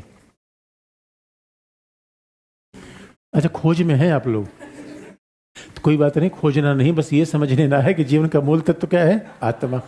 और कहोगे सर समझूं कैसे, जब न उसका कोई पता है, न उसका कोई आकार है, न उसका कोई रूप है। अब ऐसी चीजों को तो देखना ही बड़ी इंटरेस्टिंग है। इसीलिए कुछ कुछ फिलोसफर एक रहस्य पैदा करते हैं, इसे मिस्टिसिज्म पैदा होता है। फिलोसफर में मिस्टिसिज्म पैदा होता है। इसलिए मेरे बच्चों, अब आप कहोगे आत्मा, यानी आप इसीलिए फिलोसफी में मिस्टिसिज्म पैदा होता है, लेकिन उसका एक पर्पज है। इसलिए मेरे बच्चों, शरीर, पहली बात तो ज्ञान का पहला पाठ पढ़ लो, शरीर आपका नहीं है। दूसरा, कपड़े भी आपके नहीं है। कपड़े में रखा हुआ मोबाइल, व्हाट्सएप तो बिल्कुल भी आपका नहीं है। व्हाट्सएप में आने वाला मैसेज, वो भी आपका नहीं है। जिस घर में आप रहते हो वो भी आपका नहीं है। आपका एक ही चीज है, क्या है? आत्मा। इसलिए कई बार बच्चे, बहुत, एक बच्चा मेरे पास दौड़ा दौड़ा है, तो सर मैं ट्रेन से आ रहा था, मेरा सारा पर्स मार के कोई चला गया। तो कोई बात नहीं, तुम्हारा था ही नहीं।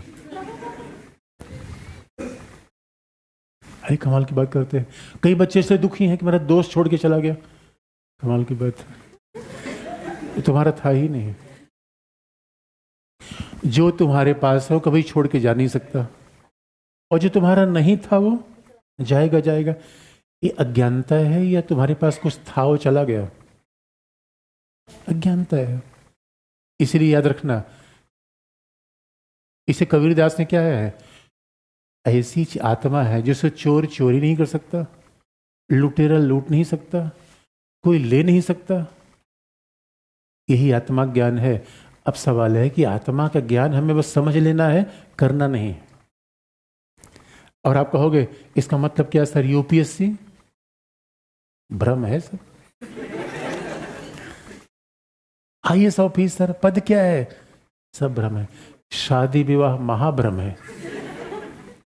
इसलिए अब ये अवस्था में सब फितूर पैदा होता है। लो हम तेरे बिन कहीं रह नहीं पाते, लो ये सब रह नहीं पाते, बेकार की बात कर रहे हो। बूढ़े आदमी से पूछो जिसकी हड्डी साथ नहीं दे रही है। इसलिए कई आप जानते, कई लोग बड़े भावनात्मक हो जाते हैं, कहते हैं ओ माय गॉड, दुनिया का देखा बड़ा नजारा, न कोई किसी का, न हम किसी के, न कोई हमारा। एक बात याद रखना, बिला वजह भावुक होने की आवश्यकता नहीं है। आपकी कोई चीज यहाँ पे नहीं है। बात याद रखना, जब आपकी कोई चीज नहीं है, आत्मा मूल है। ये सारे अधिकारी इस बात को नहीं पढ़ सके क्या? इसलिए ये लुटाई, चोरी, भ्रष्टाचार क्यों हो रहा है मेरे बच्चों?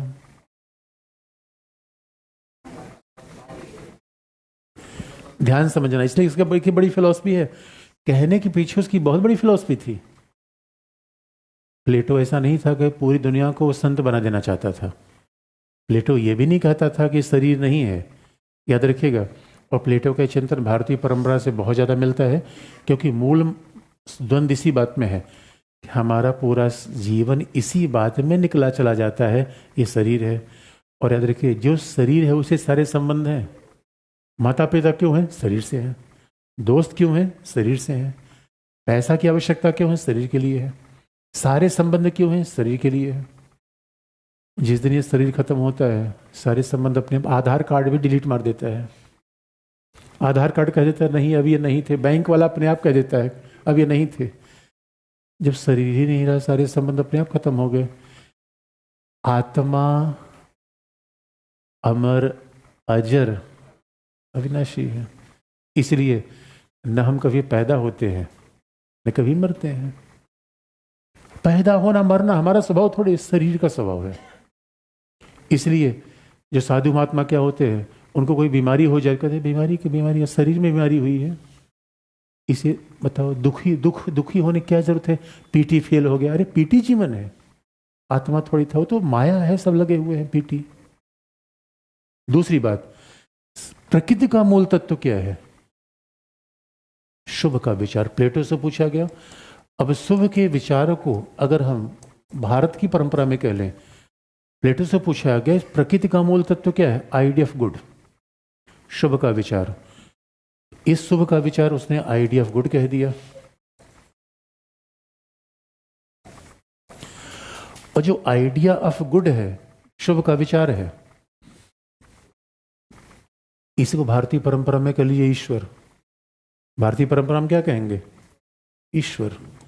यानी इस सृष्टि के मूल में क्या है? ईश्वर। आप कहोगे सर फिर आपने मामला फंसा दिया, सृष्टि के मूल में ईश्वर है, तो आप कहोगे सर ईश्वर दिखाओ। कहां से दिखाएं? आप कहोगे सर ईश्वर कहां बैठा हो? कुंभ मेले में है, वहीं बहुत सारे लोग ढूंढ रहे हैं, नहीं मिल रहा है, वो तो पानी में नहा के आ रहे हैं। फिर आप कहोगे ईश्वर कहाँ है? हिमालय के कंदराओं में है। ईश्वर कहाँ ढूंढूं? यरूशलेम में जाऊं, मक्का में जाऊं, कहाँ मिलेगा? आज तक तो किसी से मिला नहीं हो, क्या है ईश्वर? आप फिर कहोगे सर आप उलझा रहे हो, पहले कह दिया शरीर का मूल तत्व आत्मा है। और बड़ी लॉजिकल बात है, जो आत्मा को मानेगा वही परमात्मा को मानेगा। अगर आप आत्मा को ही रिजेक्ट कर देंगे तो परमात्मा की आवश्यकता कभी नहीं पड़ेगी।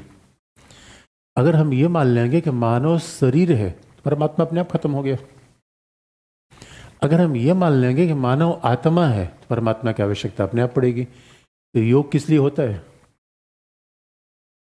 आत्मा को परमात्मा से मिलाने के लिए। इसे बहुत ध्यान देने की बात है।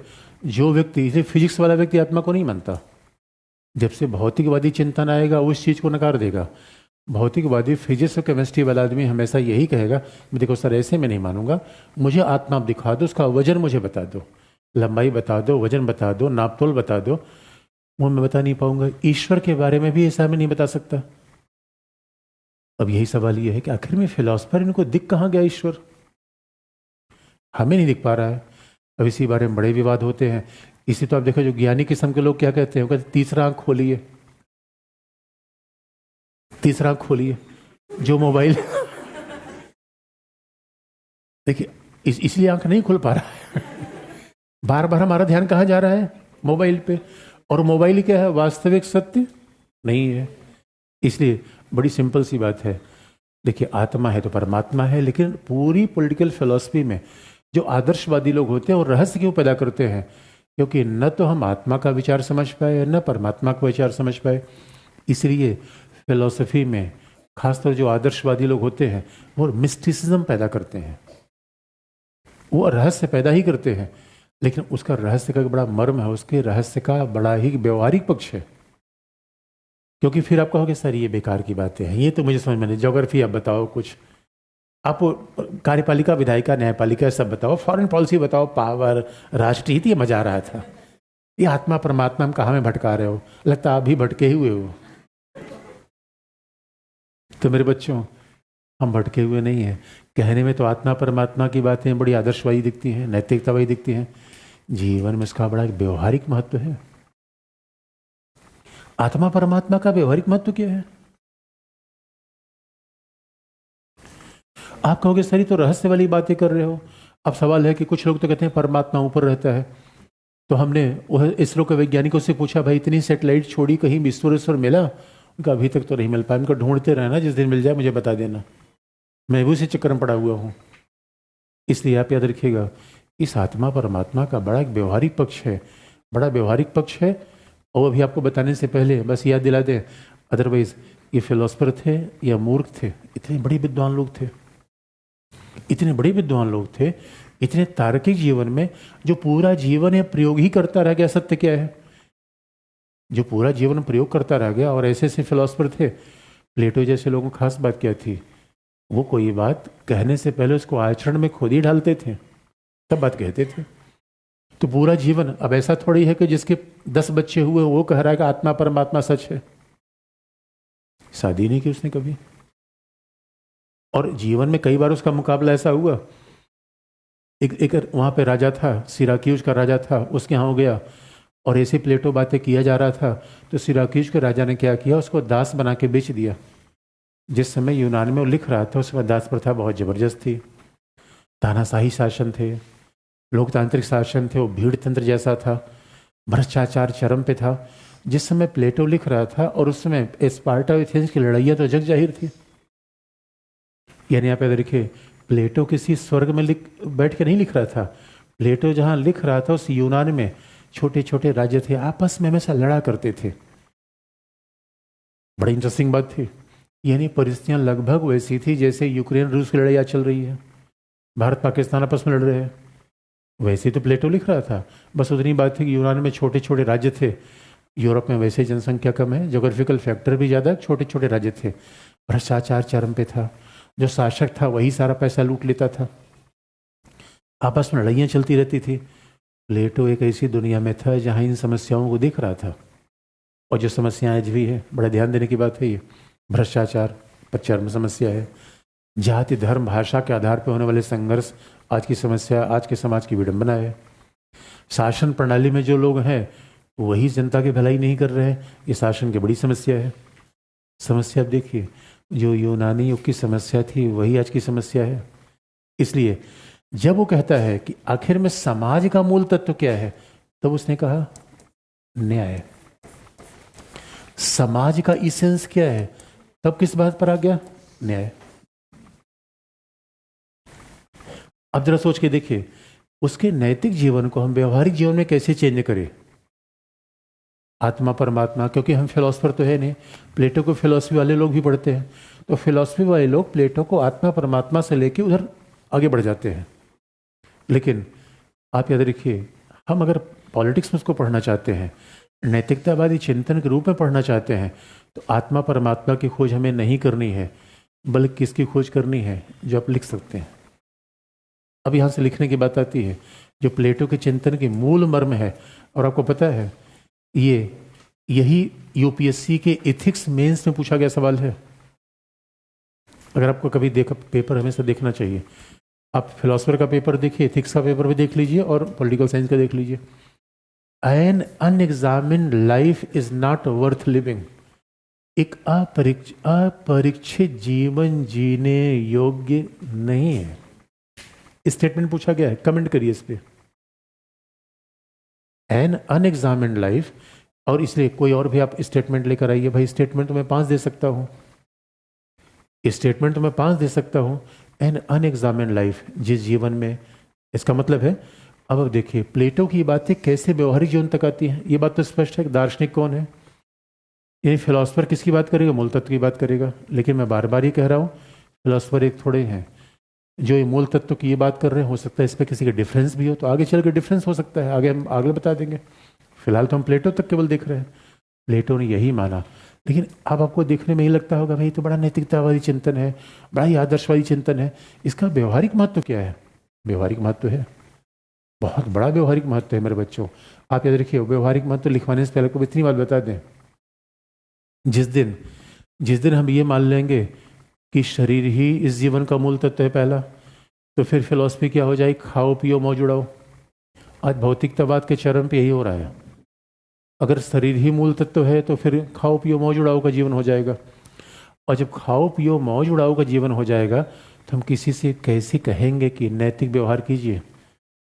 हम ये बात कैसे आज के भौतिक जमाने में कहेंगे कि नैतिक आचरण करिए, अच्छे व्यक्ति बनिए? इसलिए प्लेटो ने बड़ी जबरदस्त समस्या उठाई है। रिपब्लिक उसका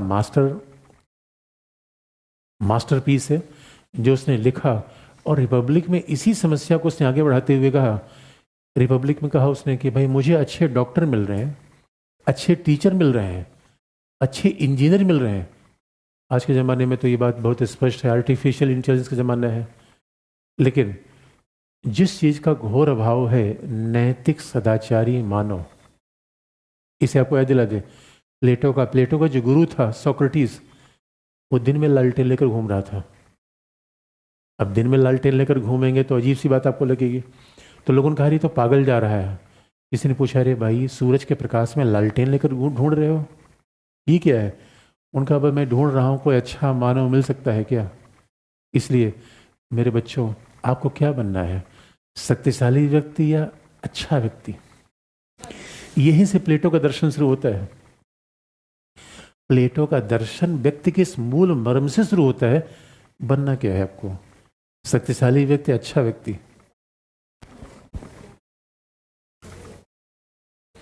आज की विडंबना यही है, पहले भी यही था। हर आदमी शक्तिशाली बनना चाहता है, शक्तिशाली बनना चाहता है। तो शक्तिशाली बनना चाहता है, लड़ाइयाँ होगी। और आप याद रखिएगा, शक्तिशाली अगर आप बनना चाहते हैं तो आप यही नहीं समझ पाए कि आप मानव हैं या पशु हैं। ये प्लेटो ने कहा, मैं नहीं कह रहा हूं। अगर आपके मन में भाई यही तो इच्छा है, इसलिए प्लेटो के इस दर्शन से जरा व्यवहारिक जीवन को आगे बढ़ाइए। प्लेटो की इसी फिलॉसफी से व्यवहारिक जीवन को आगे बढ़ा लीजिए, तो जीवन का मर्म किससे संचालित होना चाहिए? देखिए, पहला नैतिकता से, दूसरा शक्ति से, तीसरा सुख से। जीवन में ये 3 बड़ी फिलॉसफी है और पूरे पॉलिटिकल थियरी में बार बार आती रहेगी। और जब वो लिखा करता था, याद रखिए, जिन सोफिस्ट की आलोचना वो करता था, इसी बात पे सोफिस्ट की आलोचना करता था। याद रखिए, जीवन में कुछ लोग ऐसे हैं जो मानते हैं जीवन की संचालक शक्ति क्या है, प्लेजर है, हैप्पीनेस है। यदि प्लेजर और हैप्पीनेस में थोड़ा फर्क होता है, तभी कई लोग प्लेजर हैप्पीनेस को एक जैसा मान लेते हैं। सुख को प्राप्त करने वाले लोग क्या कहते हैं, खाओ पियो मौज उड़ाओ, खाते पीते रहो। इसी जीवन में पहली फिलॉसफी क्या है, यावत जीवे सुखम जीवे, जो चार्वाक का दर्शन है। जैसे जियो, खूब खाओ पियो, पार्टी करो, मजे उड़ाओ, हुक्का पियो, शराब पी, सब कुछ खाने पीने को है। उसके बाद क्या हो जाएगा, अगर हर आदमी खाने पीने को लगा रहेगा तो पशु मानव में क्या फर्क होगा, पर्यावरण का प्रदूषण अपने आप होगा। यानी अगर आप सुख की खोज में रहेंगे तो उपभोक्तावाद आगे बढ़ेगा। बहुत सिंपल सी बात है। अगर आप सुख की खोज में रहेंगे, बहुत ध्यान से देखने की बात है, और यही फिलॉसफी में बार बार आती रहेगी। जितने पशु जीवन है, अच्छा, पशु ज्यादा सुख ले सकता है? आप कौन ज्यादा खाना खा सकता है? पशु। किसके पास ज्यादा फिजिकल पावर होती है? पशु। कौन ज्यादा बच्चा पैदा कर सकता है? पशु। बहुत ध्यान से देखिएगा, जितने पशु हैं वो क्षमता में, सुख लेने में मानव से सबसे आगे हैं। लेकिन आप जानते हैं एनिमल्स में क्या नहीं पाया जाता? जो पीर पराई जाने वाले एनिमल्स में क्या नहीं पाया जाता? नहीं देखता। आपने कभी देखा है बिल्ली ब्लड डोनेट करने के लिए जा रही है? नहीं जाती। कभी दिखा हो तो बता दो। मैंने तो नहीं देखा। लेकिन कोविड-19 के समय मैंने देखा कई लोग पूरे लोगों की हेल्प करने के लिए हमेशा आगे बढ़ते रहते हैं। इसलिए मानव जीवन में चाहे महात्मा गांधी हो, मदर टेरेसा हो, बहुत ध्यान से देखने की बात है, जितने भी ऐतिहासिक महानायक हैं जिनको हम वर्शिप करते हैं इन्हीं कारणों से। बहुत ध्यान से देखने की बात है। आप याद रखिए, हमेशा संत फकीरों की पूजा हुई है, उद्योगपतियों की नहीं। हाँ, अगर उद्योगपति भी कोई है, समाज के लिए बहुत काम किया है, उसी बात को लोग याद रखते हैं, रिकॉग्नाइज करते हैं। इसलिए ठीक है, उद्यमी होना बुरी बात नहीं है, लेकिन मानव जीवन का मर्म ये नहीं है खाना पीना और मौज उड़ाना। और एक शरीर की एक उम्र के बाद तो खाना खाएंगे तो गड़बड़ा जाएगा मामला, क्योंकि फिर खाना आपको ही खाने लगेगा। कई लोगों को खाना ही खा रहा है,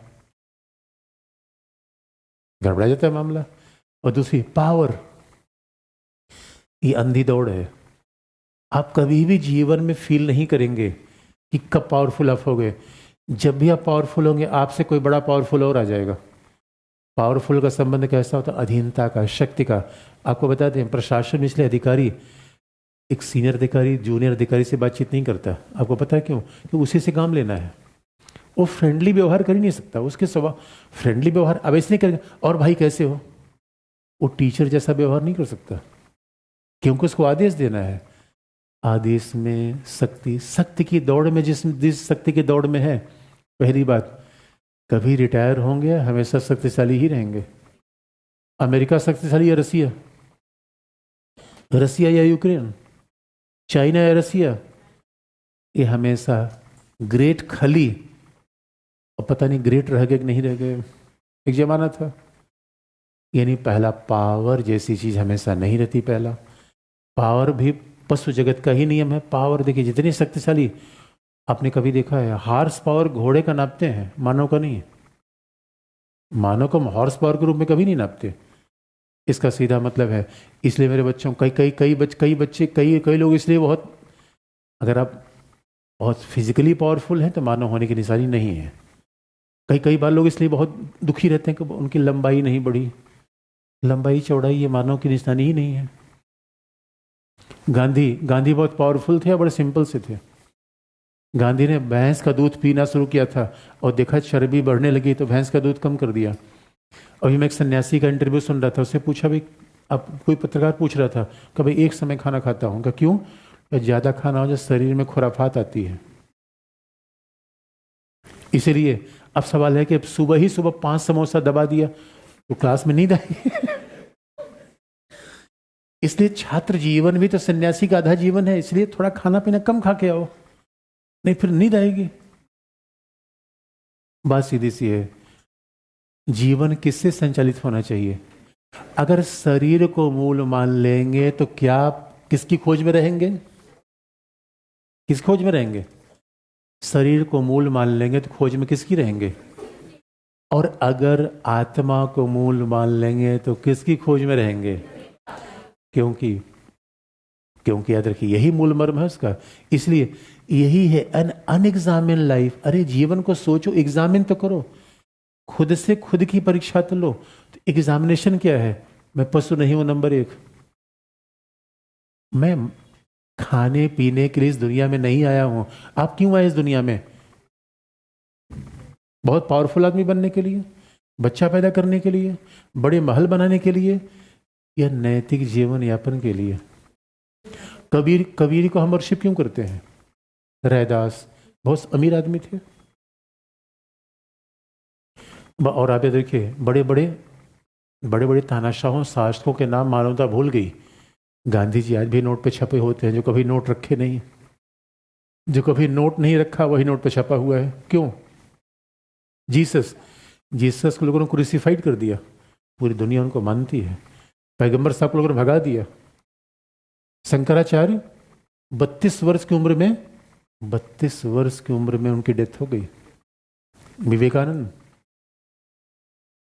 कैसा जीवन जिया, नैतिकता का। किनको हम याद रख रहे हैं? नैतिकता। और नैतिक जीवन होगा भ्रष्टाचार होगा, नैतिक जीवन हो लड़ाइयाँ होगी। लड़ाई कब होगी, भ्रष्टाचार कब होगी? जब मानव जीवन के पर्पज हम बदल देंगे। तो मानव जीवन किससे संचालित होना चाहिए? कितनी व्यवहारिकता की बात आ गई। मानव जीवन किससे? बुद्धि से नहीं है। मानव होने का मतलब इंटेलिजेंस नहीं है। आज तो कंप्यूटर भी इंटेलिजेंस पैदा कर दे रहा है। मानव होने का मतलब क्या है? नैतिक जीवन। और जो नैतिक जीवन नहीं जी रहा है वो पशु जैसा जीवन जी रहा है।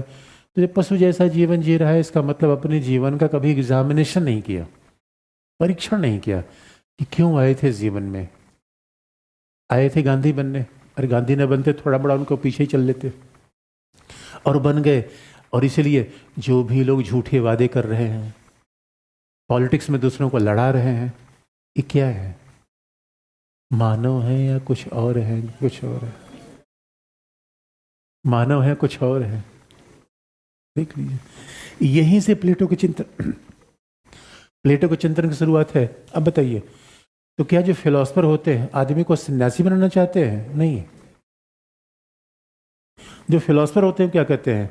मानव होना सीखिए पहले। मानव का मतलब क्या है? दूसरा। और जिस दिन मानव अपने होने का मतलब समझ जाएगा, समाज की सारी समस्याएं खत्म हो जाएंगी। इसे आप ये सोच रहे हैं कि भ्रष्टाचार हम खत्म कर देंगे आधार कार्ड बनाकर, भ्रष्टाचार खत्म कर देंगे पुलिस की रेड मारकर? नहीं खत्म कर पाएंगे। अब भ्रष्टाचार खत्म कर देंगे डिजिटल रेवोल्यूशन से? आप खत्म ही नहीं कर पाएंगे। हर चीज के मूल में कौन बैठा हुआ है? मानव। बदलने की आवश्यकता किसको है? मानव को। मानव ही भटक गया है। मानव मानव नहीं रहा। ये बताइए, प्रासंगिक है या बेकार की बात है? इसे सारी समस्या का समाधान बताइए। भ्रष्टाचार की समस्या का एक लाइन में समाधान बताइए। इसलिए जब निबंध अगर आता है, जब निबंध आता है तो आपको फिलोसॉफिकल लिखने की उम्मीद होती है। अब ये नहीं कि निबंध आ गया भ्रष्टाचार पे, क्या लिख रहे हैं? करप्शन एक्ट 1988, लोकपाल, उसके बाद 2017, उसके बाद फिर उच्चतम न्यायालय का निर्णय। कमाल की बात है, आप निबंध लिख रहे हो या जीएस लिख रहे हो? अरे लोकपाल, उच्चतम न्यायालय, करप्शन, इसके लिए अलग पेपर है। गवर्नेंस ऑफ पॉलिटी पहले से है। एग्जामिनर आपसे अलग से क्यों पूछता? इसे याद रखिएगा। अगर आपके थॉट अच्छे होंगे, सी सेट का पैसेज धनाधन समझेंगे। ये बड़ा पर्पज है। आप पूरे एग्जाम का पर्पज देखिए, रटने वाला हमारा एग्जाम तो है ही नहीं है। थिंकर कितना बड़ा कंट्रीब्यूशन है। अगर थिंकर आपको समझ में नहीं आएगा तो सी सेट और सब पैसेज कभी समझ में नहीं आएगा। और निबंध आप नहीं लिख पाएंगे। निबंध में इंफॉर्मेशन लिख के चले जाएंगे, जो आज भी 90% बच्चे गलतियां करते हैं। 90% बच्चे गलतियां करते हैं और कहेंगे क्या, इन्होंने लिखा। अरे किसी ने क्या लिखा, उससे क्या फर्क पड़ता है? निबंध ये है कि आपका विचार कैसा है। भ्रष्टाचार की समस्या के समाधान में अरे जीवन की फिलॉसफी शुरू करिए। भ्रष्टाचार होता क्यों है? समाज के मूल्य कैसे बदल गए? समाज के मूल्य कैसे बदल गए तो हम समाधान कैसे लाएं? समाज में अपराध क्यों बढ़ रहा है? अब सीसीटीवी कैमरा लगा कर अपराध हम रोकना चाहते हैं, जेल बना के अपराध रोकना चाहते हैं। रोक लीजिए, अपराध रुक रहा है। दुनिया में दंड कठोरतम हो गए हैं, अपराध नहीं रुक रहा है। भ्रष्टाचार चरम सीमा पर है। मानवता परमाणु बम की तरफ आगे बढ़ रही है। समाधान एक ही है, नैतिक जीवन। प्लेटो ने क्या कहा? नैतिक जीवन। अब इतना चिंतित मत होइए, थोड़ी बात लिख लीजिए। यहीं से प्लेटो के चिंतन की शुरुआत होती है। बात स्पष्ट, कुछ स्पष्ट हुई या नहीं हुई? इसी बात को हम और विस्तार करते रहेंगे। ये बात कुछ स्पष्ट हुई या नहीं हुई कि क्यों ऐसा मूल जीवन कहा गया और क्यों नैतिकता की बात कही गई? अब आप सारे एस्से को देखेंगे। सारा एस्से एग्जामिनर ने फिलोसफिकल बना दिया है। सारा एस्से ही दार्शनिक बना दिया है। अब वो जमाना नहीं रहा कि अब इससे ऐसा आएगा जो आप इंफॉर्मेशन की बात लिखिए। अरे विचारवान आदमी मुझे चाहिए, ज्ञानवान आदमी चाहिए। इसे याद रखिएगा। कई बार लोग ऐसी गलतियां कर जाते हैं। कई लोग क्या कहते हैं, अरे सिविल सर्वेंट का कितना पेमेंट होता है, ये बिजनेस करो, ये पावरफुल आदमी बन जाओ। आप याद रखिएगा, सिविल सेवा जैसा सेवा का पद कहीं है ही नहीं है। और राजनेता, गांधी, नेहरू, डॉक्टर अंबेडकर, पटेल, ये सब राजनेता थे समाज की सेवा करने के लिए, अपना घर भरने के लिए, क्योंकि इन्होंने अपने जीवन का परीक्षण किया। पहली बार सेल्फ एग्जामिनेशन किसने किया? बुद्ध ने। जिसने सेल्फ एग्जामिनेशन किया वो बुद्ध बन गया। आपको बुद्ध नहीं बनना है, आपको लिखना है केवल। आप कहोगे सर कहाँ फंसा रहे हो हमें, लेकिन याद रखना मेरे बच्चों, अगर आप नैतिक हो, ईमानदार हो, प्रकृति भी आपको आगे बढ़ाएगी। ये बात मेरी हमेशा याद रखना, क्योंकि प्रकृति में ही एलिमेंट है, प्रकृति में जबरदस्त नैतिकता है। आप कहोगे सर मैंने, फिर मुझे आप समझाओ मैं नैतिक जीवन क्यों जीऊं, मुझे समझ में नहीं आ रहा है। प्रकृति में सूरज का प्रकाश, बिजली, सूरज बिल भेजता है या ऐसे ही प्रकाश देता है? अच्छा, इसका तो बिल लगता है हमें। अच्छा, नदी का पानी क्या कैसे मिलता है? Free of cost. और एक बार हम लंगर लगा देते हैं तो मोटे मोटे अक्षरों से नाम लिखते हैं, इनकी याद में हमने लंगर खिलाया। और खिलाने वाला ऐसा धमक के खिलाता है जैसे लगता है एहसान कर रहा है, फोटो भी खिंचवाता है। बताओ कि मेरे बच्चों, अच्छा हम प्राकृतिक हैं या भौतिक हैं? क्या है? क्या है? प्राकृतिक है। हम प्राकृतिक हैं तो प्रकृति में क्या है? नैतिकता। प्रकृति में नैतिकता है। आप देखिए, प्रकाश, पौधे, वायु, ऑक्सीजन, ये सारा जीवन आपका उद्धार का जीवन है मेरे बच्चों। आप किसकी ऋणी हो? सूर्य देवता के। आप किसकी ऋणी हो? धरती माता के। आप किसकी ऋणी हो? वायु के। आप किसकी ऋणी हो? अग्नि के। 5 तत्वों से मिलकर शरीर बना हुआ है। ये जीवन इसलिए हुआ है किसी ऋण को अदा करो। इसी प्रकृति में ही नैतिक जीवन है नंबर 1। हम प्राकृतिक है नंबर 2। हमारा जीवन कैसा होना चाहिए? देख लो, प्रकृति में क्या है, मूल तत्व क्या है प्रकृति का। इसलिए और जिस दिन आप नैतिक जीवन जिएंगे उसी दिन आप ईश्वर हो जाएंगे। ईश्वर कोई व्यक्ति थोड़ी है, विशेषण है ये। ईश्वर नाउन नहीं है। जो नैतिक हो गया वो क्या हो गया? ईश्वर, महात्मा। क्या बनना है आपको मेरे बच्चों? क्या बनना है? महात्मा बनना है। कैसे? लिख लो, क्या लिखा आपने? बात थोड़ी स्पष्ट हुई या नहीं स्पष्ट हुई? प्रकृति में नैतिकता पाई जाती, स्पष्ट हो गई? स्पष्ट हुई कि नहीं? प्रकृति में नैतिकता है तो व्यक्ति का जीवन, हम प्राकृतिक है या मशीन में बने हुए हैं? प्राकृतिक है। तो हमारा जीवन कैसा होना चाहिए? इसलिए किसी कुछ देने में अच्छा लगता है या लेने में है? कमाल की बात करते हो। और जिसने दिया वो कौन है? वो माँ है। जिसने दिया कौन है? माँ है। जिसने दिया कौन है? गुरु है। जिसने दिया कौन है? वो पिता है। इसलिए पूज्य होते हैं वो। यही मेरे बच्चों मर्म है जीवन का। अब बताओ कितनी व्यवहारिक बात हो गई। अपनी विवाह ना करके पूरे जीवन को प्रकाश दिखाया, जिसका नाम क्या है? प्लेटो। यही प्रकाश है। इसका मतलब है इससे कुछ अंदर प्रकाश हुआ या नहीं? नहीं हुआ। ये परम भौतिक प्राणी है, इसका मतलब है। फॉरेन पॉलिसी वाली बात भूल जाओ। अब लिख लो मेरे बच्चों। पहला यहीं से बात शुरू करो। अपरीक्षित जीवन जीने योग्य नहीं है। हेडिंग है अपरीक्षित जीवन जीने योग्य नहीं है। याद रखना, जो जिस तरीके से नोट्स में लिखा गया वैसा मैं नहीं लिखवाऊंगा, क्योंकि रिपीटिशन क्या फायदा। तो आप क्वेश्चन पेपर लेकर आओ, कोई बात लिखा, तब अपरीक्षित जीवन जीने योग्य नहीं है।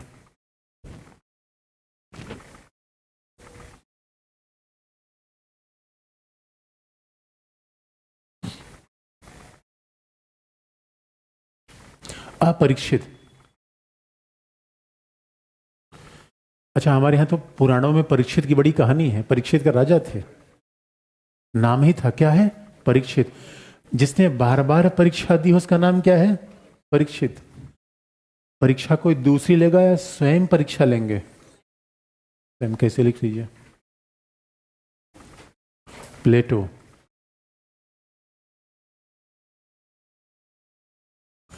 प्लेटो ने रिपब्लिक में लिखते हुए कहा,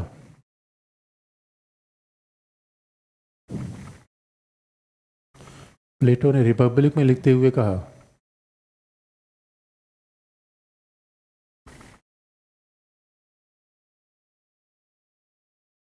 कि उसके समूचे विचार,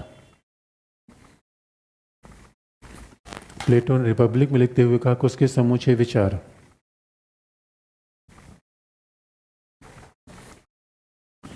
उसके समूचे विचार उसके गुरु सुकरात के हैं।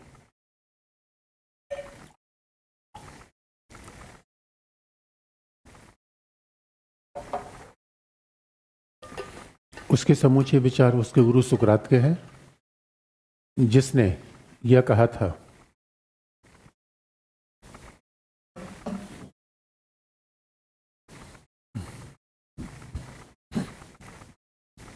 जिसने कहा था कि नैतिक जीवन ही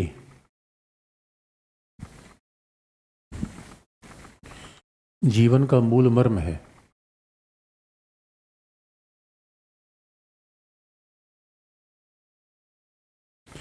नैतिक जीवन ही जीवन का मूल मर्म है।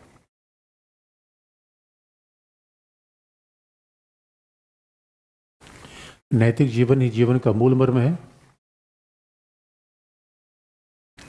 और जो व्यक्ति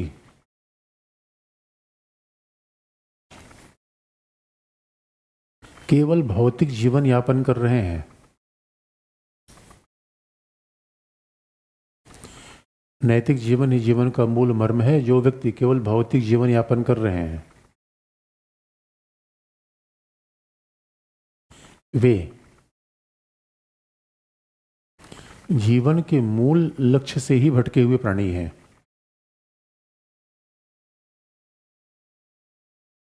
जो व्यक्ति केवल भौतिक जीवन यापन कर रहे हैं, जीवन के मूल लक्ष्य से ही भटके हुए प्राणी हैं।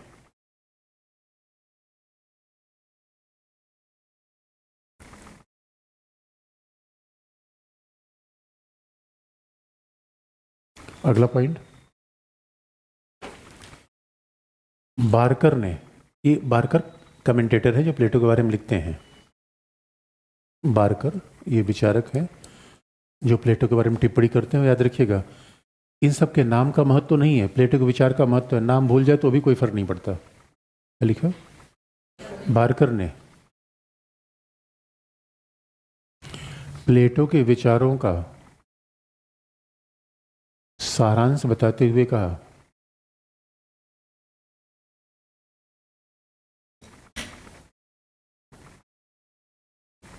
बारकर ने प्लेटो के विचारों का सारांश बताते हुए कहा कि प्लेटो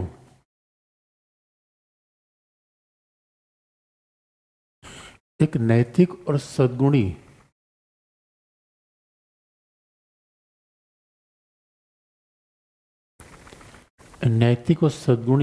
व्यक्ति की खोज में है।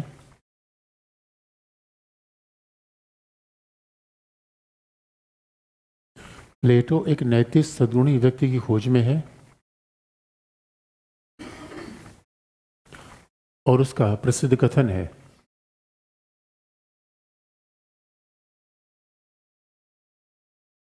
उसका प्रसिद्ध कथन एक अच्छा संगीतज्ञ होना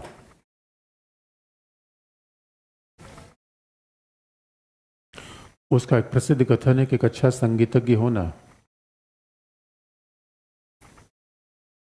संगीतज्ञ होना, शिक्षक होना अथवा गणितज्ञ होना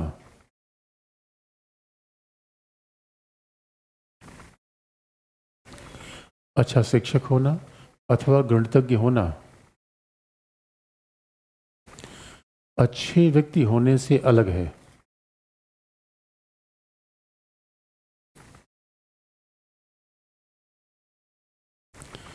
शिक्षक होना, गणितज्ञ होना अच्छे व्यक्ति होने से अलग है।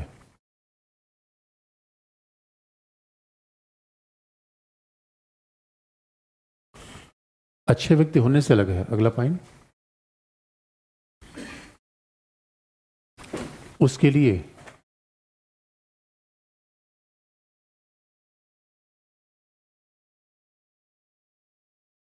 लिए व्यक्ति के जीवन का सद्गुण, सद्गुण अंडरलाइन, वर्च्यू,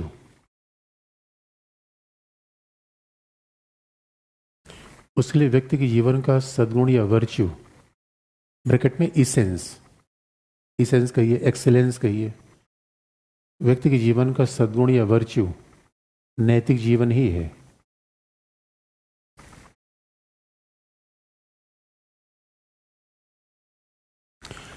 नैतिक जीवन है क्योंकि नैतिकता का विचार प्रकृति में ही विद्यमान है।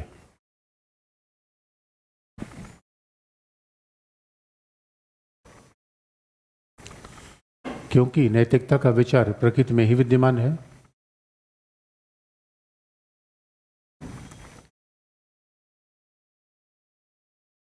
और मानव के प्राकृतिक होने का अभिप्राय नैतिक जीवन का आचरण है।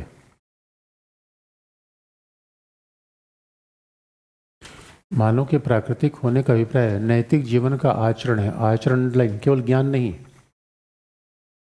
मानव के प्राकृतिक होने का आशय नैतिक जीवन का आचरण है।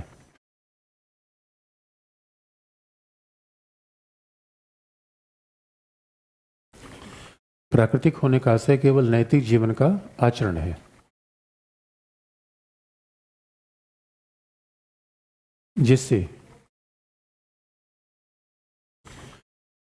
जिससे समाज में विद्यमान भ्रष्टाचार, गुटबंदी, जिससे समाज में विद्यमान भ्रष्टाचार,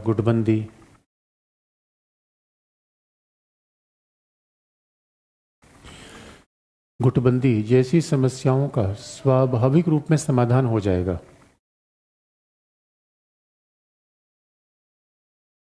भ्रष्टाचार और गुटबंदी जैसी समस्याओं का स्वाभाविक रूप में समाधान हो जाएगा।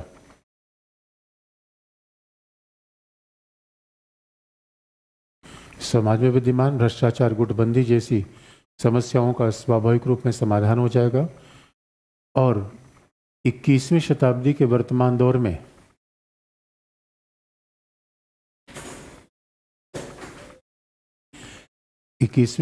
के वर्तमान दौर में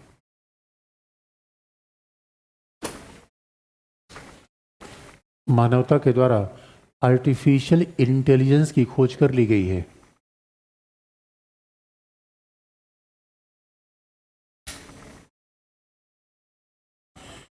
इक्कीसवीं शताब्दी में वर्तमान समाज के द्वारा आर्टिफिशियल इंटेलिजेंस की खोज कर ली गई है।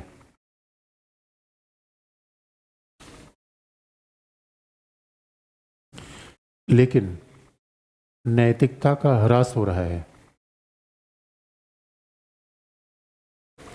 आर्टिफिशियल इंटेलिजेंस की खोज कर ली गई है, लेकिन नैतिकता का ह्रास हो रहा है।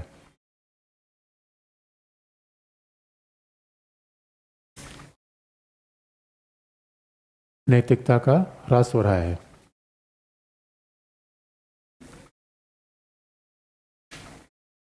उसने यह भी माना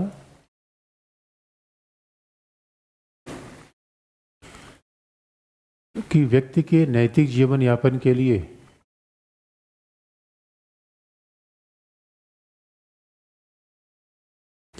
एक आदर्श राज्य की स्थापना होनी चाहिए। व्यक्ति के नैतिक जीवन के यापन के लिए एक आदर्श राज्य की स्थापना होनी चाहिए।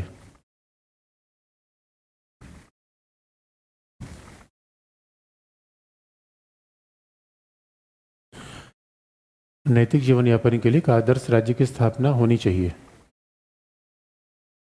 क्योंकि व्यक्ति एक सामाजिक प्राणी है।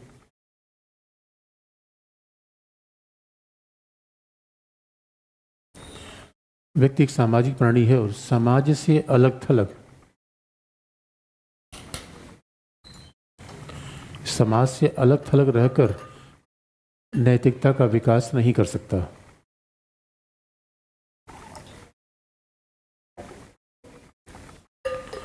समाज से अलग थलग रहकर नैतिकता का विकास नहीं कर सकता।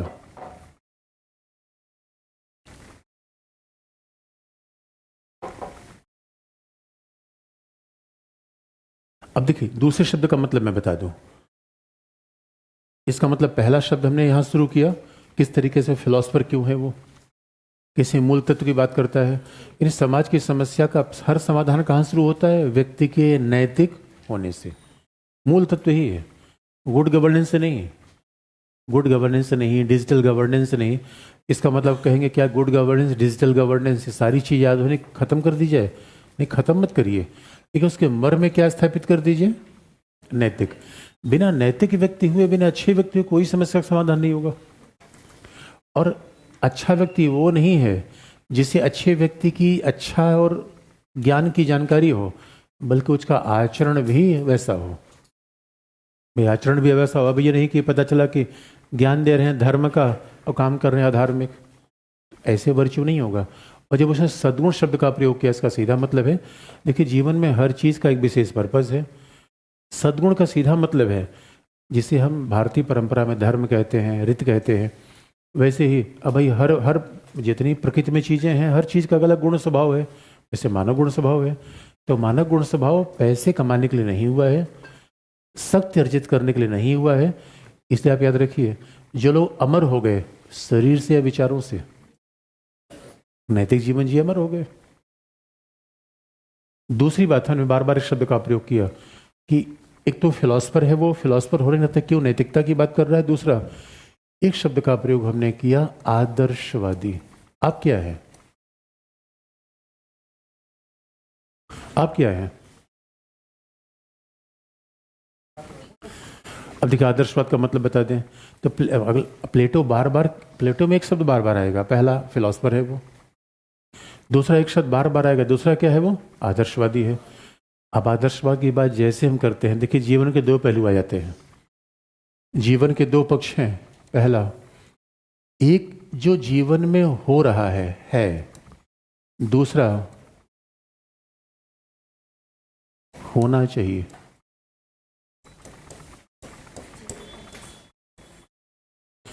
एक तो है जो है क्या? भ्रष्टाचार है, संघर्ष है। होना क्या चाहिए? सत्य बोलना चाहिए। सत्य बोलना चाहिए, सत्य बोला जा रहा है, बोलना चाहिए। तो जैसे ही है और चाहिए के बीच अंतर आ जाएंगे, पूरे समाज में संघर्ष इसी बात का तो है। दूसरी बात है, एक ऐसी चीज है जो वास्तविकता है। पहला क्या है जो हो रहा है का मतलब है जो वर्तमान में है का मतलब है जो चल रहा है। अभी आप देखेंगे चल क्या रहा है, साइबर क्राइम, तो पता नहीं कितने क्राइम, अपराध, संघर्ष, मारामारी। और आप देखोगे है का मतलब तो ये है कि परिवार से लेके, समाज से लेके, राष्ट्र के बीच में हर जगह संघर्ष मच रहा है, यही है। लेकिन जब आप चाहिए की बात आप करोगे तो चाहिए में कैसा होना चाहिए? नैतिकता। दूसरी बात है, एक है जो हमारा वास्तविक स्थिति है, एक हमारा जो वास्तविक जीवन है जो चल रहा है। दूसरा हमारा कैसा जीवन होना चाहिए? नैतिक जीवन, आदर्श जीवन। फिर यहां पे क्लेश आ रहा है। तो आप देखेंगे ये समस्या समाज के सामने हमेशा होती है कि हम किस बात को प्रेफरेंस करें, किस बात को प्रेफरेंस करें। और स्वाभाविक रूप में एक तो जो परिस्थितियां हैं कि हमारी जो भौतिक जीवन है, आर्थिक जीवन है,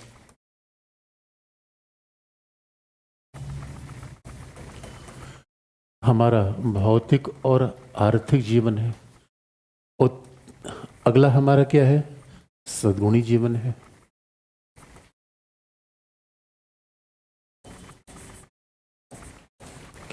एक हमारा वास्तविक जीवन है जो भी चल रहा है, एक भौतिक जीवन है, आर्थिक परिस्थिति है, एक क्या है जो कंडीशन समाज में है। इसका मतलब है इन दोनों के बीच एक फासला है। भाई कई बार हमें कहा जाता है कि सत्य बोलो, पता चला जहां सत्य बोलेगे वहीं ठग गए। उसके बाद बच्चे सत्य होते बोलना छोड़ देते हैं। फिर कहा गया सद्गुणी जीवन यापन करो। अब देख किसी बच्चे ने पूछा निगमनात्मक क्या है, अभी मैं बताया नहीं है, ये यही खुराफात है। ध्यान किस पर है, जो नहीं बताया।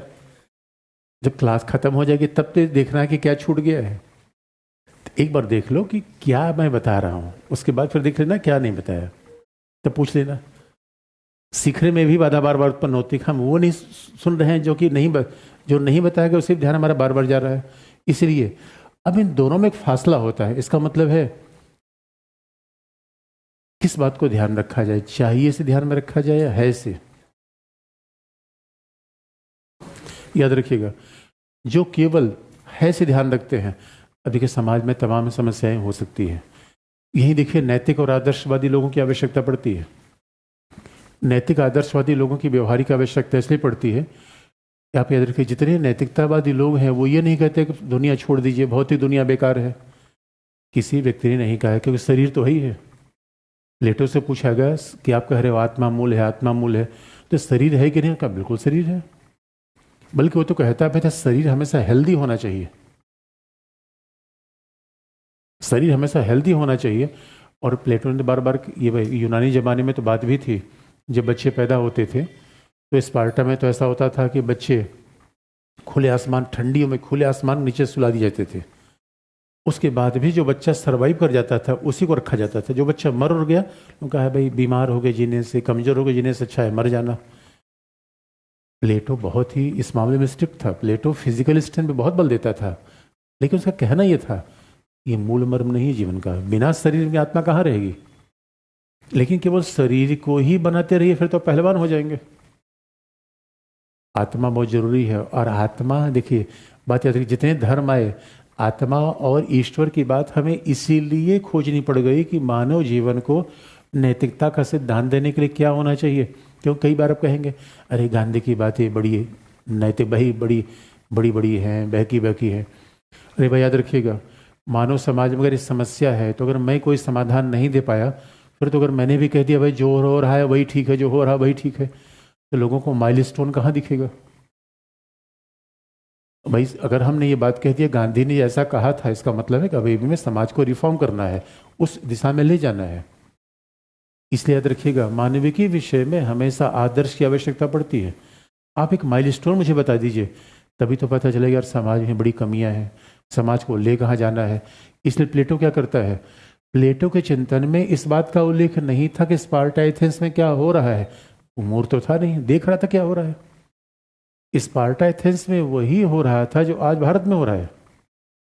इसके बाद उसने क्या कहा, क्या होना चाहिए। बात को ध्यान देने की आवश्यकता है। जो फिल्मों में दिखाया जाता है वैसा वास्तविक समाज है या आदर्श प्रस्तुत किया जाता है। आदर्श। अब ये पता नहीं था कि रामायण महाभारत लिखा गया, रामायण कितनी आदर्शवादी चिंतन है। रामायण की जरा सोच के देखिए कितना। और आप याद रखिएगा, ये आदर्शवादी चिंतन ने सहायता कहाँ की, समाज को अच्छा बनाने में। अरे भाई भाई का संबंध कैसा होना चाहिए, चाहिए नहीं तो पता चला कि हर आदमी प्रॉपर्टी के लड़ पड़ेगा। अब न्यूज़ पेपर में आप देखिए, जब हैरी पॉटर देखेंगे, ये है आजकल। अब देखिए आजकल हो क्या रहा है, जब WWE आप देखेंगे, आजकल बच्चे में यही कर रहा है। और प्लेटो बात कहा करता था, पोर्नोग्राफी आजकल तो आप देखोगे कि यूट्यूब में ये सब चीज़ों में क्या है, अश्लीलता बहुत ज़्यादा है फिल्मों में। प्लेटो कहा करता था नहीं, बच्चों कैरेक्टर इससे खराब होता है। और बड़ा बड़ा वो अनुशासन प्रिय व्यक्ति था, बड़े सेंसर का समर्थक था वो। इसलिए याद रखिएगा हमेशा, अरे समस्या तो बनी हुई है ना, हमें ऐसा कोई आदमी चाहिए जो ये बता सके कि नहीं ऐसा होना चाहिए। आप ये नहीं कि सुबह 8 बजे सो के उठे और क्लास खत्म हो गई। ये है, होना नहीं चाहिए। इसे जब मर्जी हुआ क्लास नहीं आज क्या ऑनलाइन ले लेंगे, हमारा बस चले तो ऑनलाइन में बंद करवा दूं। बताओ बच्चे जो ऑफलाइन में ऑनलाइन की, भाई कहीं शादी विवाह घर में पड़ गया, कोई बीमार पड़ गया तो कारण बनता है, ऐसे ही ऑनलाइन ले लेंगे। क्यों, जाने का मन नहीं कर रहा है। एक बच्चा मुझसे मिला जीएस में कि सर ऑनलाइन में ज़्यादा कंसंट्रेशन बनता है। उनका मेरे सामने आओ, कंसंट्रेशन और बनेगा। ऑनलाइन में कंसंट्रेशन बन रहा है। कंसंट्रेशन नहीं बनता, अपने मिजाज से काम करते हैं। चाहिए, माता पिता क्या बताते हैं, है या चाहिए? टीचर क्या बताता है, चाहिए। और हमें क्या करना चाहिए? लिख लो मेरे बच्चों। इसलिए प्लेटो आदर्शवादी क्यों है, लिख लीजिए।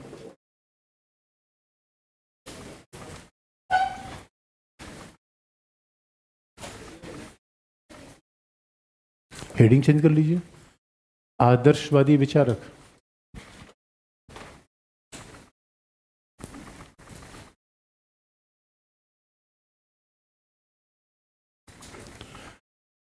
अब जरा सोच लीजिए कि प्लेटो से यूपीएससी कितना प्रभावित है।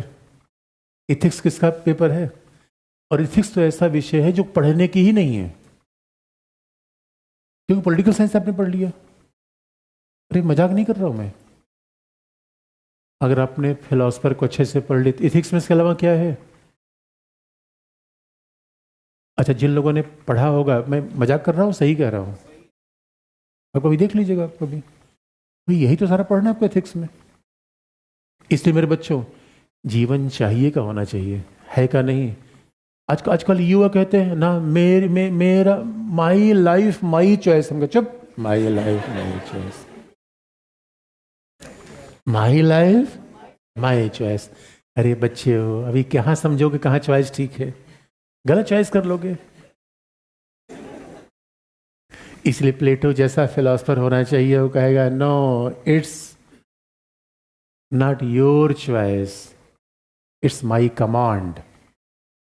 ये आदेश है, करना सीखो, ये गुरु का आदेश है। ये माई लाइफ माई चॉइस। जब क्लास में आए झोला लेके, झोला उठा के भाग लिए, खोपचे में लेके, माई चॉइस माई लाइफ। और कोचिंग का हाल तो ऐसा हो गया, टीचर भी बेचारा डरा रहता है। टीचर सोचता है अरे यार ये बच्चा हमारी जाके चार्जिंग बुराई कर देगा, टीचर भी जब डरा रहता है। ओ माय गॉड, क्या हाल हो गया समाज का। लिख लो मेरे बच्चों, क्या लिखा आपने? आदर्शवादी विचारक, पहला पॉइंट। प्लेटो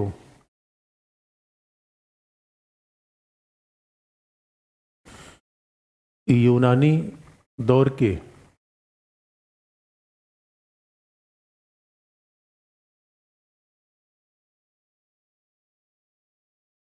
और देखिए कितनी बड़ी बात है मेरे बच्चों, मैं गांव घर में जाता हूँ, इतना खराब कंडीशन है, गांव के बच्चे से पी रहे हैं। तो इतना खराब कंडीशन, पहले क्या था, बड़ों का डर था। और आप याद रखिए, होता क्या था पहले, पहले गांव में कोई किसी का बच्चा हो, पहले पकड़ के 2 लाख किस, उसके बाद पूछता था। आज ऐसा ही नहीं, कोई बच्चा डरता ही नहीं किसी को। माई लाइफ माई चॉइस, तो चॉइस, चॉइस देखूंगा मेरे बच्चों। इसे मैं तो कई बार वर्धमान प्लाज्म क्लास लेता था, और क्लास लेने के बाद फिर मैं कपड़ा वपड़ा चेंज करके मैं देखता था लाइन में कौन कौन लगा है। मेरा बच्चा तो नहीं है, मेरे कभी स्टूडेंट दिखे नहीं। क्या लिखा आपने? यूनानी, यूनानी, हाँ, यूनानी दौर के जिस युग में प्लेटो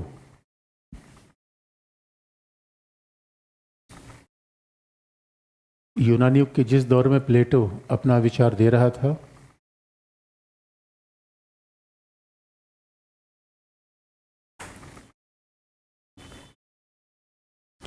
जिस दौर में अपना विचार दे रहा था, वहां वहां निम्नलिखित परिस्थितियां विद्यमान थी।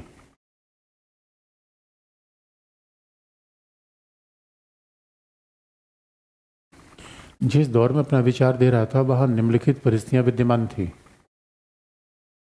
ब्रैकेट में नाम लिखना चाहिए, सेबाइन। सेबाइन ने ऐसा कहा है। सेबाइन एक बहुत बड़े विचारक हैं जो पॉलिटिकल थिंकर पे लिखते हैं।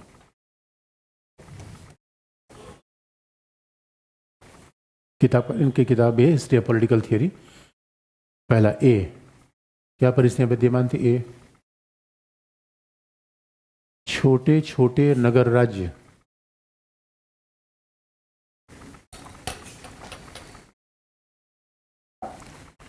छोटे छोटे नगर राज्य आपस में लड़ते रहते थे।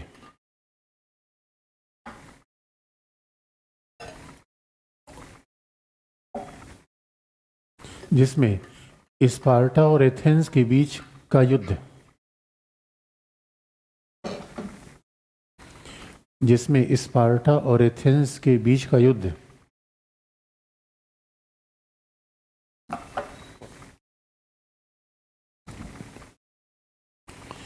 जिसमें स्पार्टा और एथेंस के बीच का युद्ध जग जाहिर है।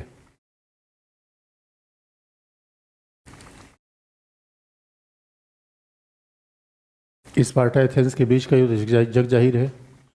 अच्छा, बात ध्यान सुनने की है। देखिए, यूनानी दौर में हम राज्य नहीं कहते थे, बल्कि उनको नगर राज्य कहते, पोलिस, नगर राज्य कहते थे। अब स्वाभाविक रूप में पॉलिटिकल साइंस का सरोकार राज्य सरकार से हो ही जाता है। राज्य सरकार से हमारा मतलब रहेगा, आज के राज्यों को हम राष्ट्र राज्य कहते हैं, नगर राज्य नहीं कहते। क्योंकि उस समय यूनानी दौर में राज्यों की जनसंख्या कितनी थी? 40,000, 50,000 ऐसे ऐसे राज्य थे, मतलब आज के गांव थे। अच्छा, यूरोप में जनसंख्या आज भी कम है, और यूनान में देखेंगे तो आज भी, और ग्रीस में आज भी एक ऐसे, ग्रीस में सारे उनके फिलोसफर की पूरी म्यूजियम बना हुआ है, प्लेटो, अरिस्टोटल। तो जोग्राफिकल कंडीशन में वैसी ऐसी एक पहाड़ होगा, फिर समुद्र होगा, तो छोटे छोटे राज्य ही बन पाते हैं। उस जमाने में तो और छोटे छोटे राज्य थे, तो उनको कहा गया नगर राज्य। आज अमेरिका है, पता चला भारत है, 150 करोड़ है। तो भारत के गांव इज इक्वल टू यूनानी दौर के राज्य, छोटे राज्य ना, इतने छोटे हैं तब भी आपस में लड़ते थे। कुल मिला कबायली वाला सिस्टम था। जैसे कई बार देखते हैं नॉर्थ ईस्ट में है, अफगानिस्तान में है, अनेक कबीला के समूह हैं, आपस में लड़ ही रहे हैं। एक अजीब सी बात है। अब कमाल की बात नहीं, मानव जीवन और लड़े, देखिए देखने में बहुत, मतलब ये बहुत त्रासदी की बात है मेरे बच्चों, ये त्रासदी की बात है। अगर हम लड़ रहे हैं, समय अपने होने का मतलब हम समझ नहीं पाए, हम हैं क्या। अगर हम लड़ रहे हैं किसी भी कारण से, और लड़ाई तो अदरवाइज, मानव जीवन ज्ञान के लिए हुआ है, प्रेम के लिए हुआ है, और ज्ञान है, नैतिक प्राणी है। नैतिक प्राणी एक अच्छे समाज बनाए, अच्छे समाज में रहें, इसे सच मानिए। जो मानव होके रहा हो तो संत तो मनीषी ही हैं। बाकी लड़ने वाले लोग तो अभी भी अपने आप को समझ नहीं पा रहे कि मानव जीवन है या सूकर और कुकर का जीवन है। सूकर मतलब सुअर, कुकर मतलब, कुकर मतलब खाने वाला कुकर नहीं है।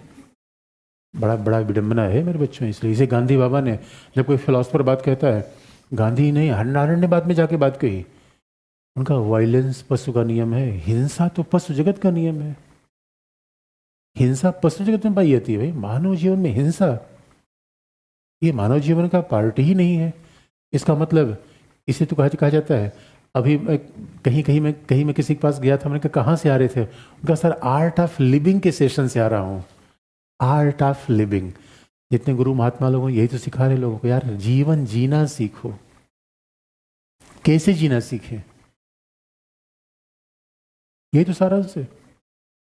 अब ये तो जब कोई गुरु महात्मा प्लेटो से बड़ी बात थोड़ी कहेगा, शंकराचार्य, प्लेटो, इन सब लोगों ने मानवता के उद्धार के लिए काम किया, नैतिक जीवन। तो इसलिए यूनानी दौर में क्या था, इसलिए आप ये मत कभी सोचिएगा कि प्लेटो जहाँ पे रह रहा था वहाँ बिल्कुल फिल्मी दुनिया जैसा कंडीशन था, सब लोगों के बीच प्रेम मोहब्बत थी, एकदम नहीं था। कंडीशन जो वहाँ थी आज भी वही है। ये बड़ी संयोग की बात है। लेकिन आप याद रखिए, मानव होने का मतलब बदले नहीं है। वहाँ भी मानव होने का मतलब नैतिक था, यहाँ भी मानव होने का मतलब क्या है, नैतिक ही है। कलाम साहब को इतना रिस्पेक्ट क्यों दिया जाता है, सोचिए। हमारे समाज में रिस्पेक्ट किसको है, सन्यासी को। हर समाज में ऐसे ही होता है। तो ये बड़ा इंटरेस्टिंग पार्ट है। ये बात अलग है कि चाहे चाहे, अब देखिए जैसे कि हमारे सिख धर्म के प्रवर्तक थे गुरु नानक देव जी, वो पूरे जीवन भर, जितने भी हमारे धर्मात्मा है, जीसस, सब जीवन भर कंगाली में रहे।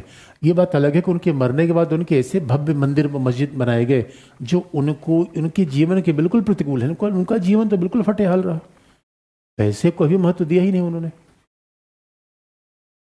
तो वो समस्या वहां भी थी, आज भी है। दूसरा पॉइंट,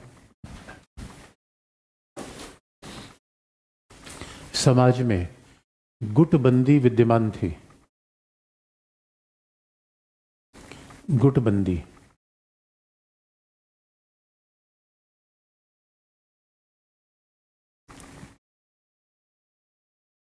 समाज में गुटबंदी विद्यमान थी। तीसरा पॉइंट,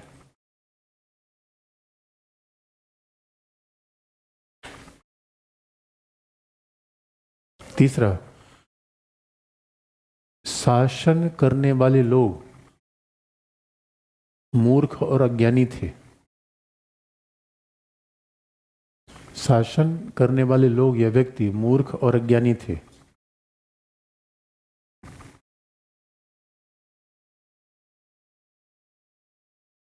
शासन करने वाले व्यक्ति मूर्ख और अज्ञानी थे। अगले पैराग्राफ से, प्लेटो के द्वारा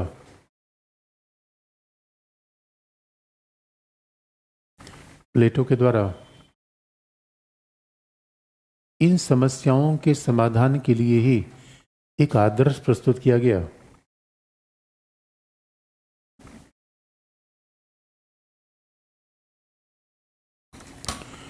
प्लेटो के द्वारा इन समस्याओं के समाधान के लिए ही एक आदर्श प्रस्तुत किया गया।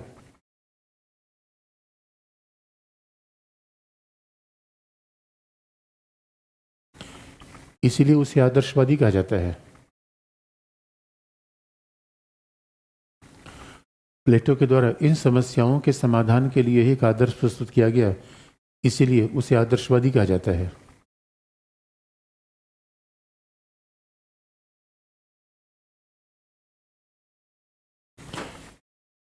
इसलिए प्लेटो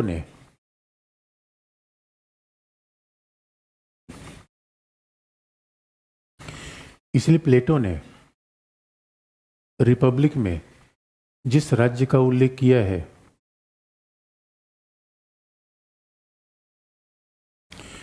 इसलिए प्लेटो ने रिपब्लिक में जिस राज्य का उल्लेख किया है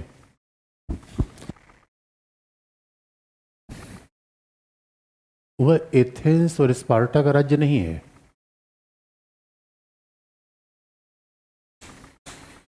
प्लेटो ने रिपब्लिक में जिस राज्य का उल्लेख किया है वह एथेंस और स्पार्टा का राज्य नहीं है, अपितु एक आदर्श राज्य का विचार है।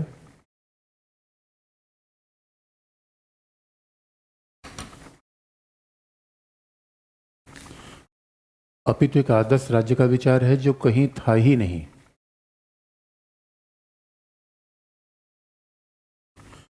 अपितु एक आदर्श राज्य का विचार है जो कहीं था ही नहीं। उसके न्याय का सिद्धांत, शिक्षा का विचार, साम्यवाद,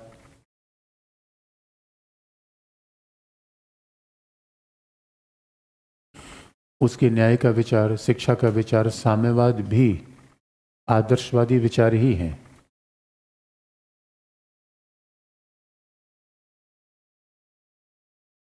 उसके न्याय का विचार, शिक्षा का विचार, साम्यवाद का विचार भी आदर्शवादी विचार ही हैं।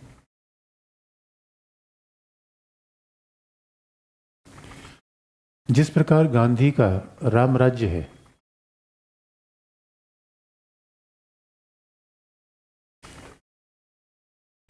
जिस प्रकार गांधी का राम राज्य है,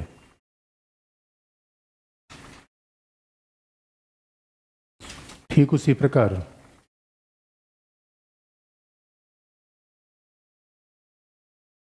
जिस प्रकार गांधी का राम राज्य है, ठीक उसी प्रकार प्लेटो का आदर्श राज्य है।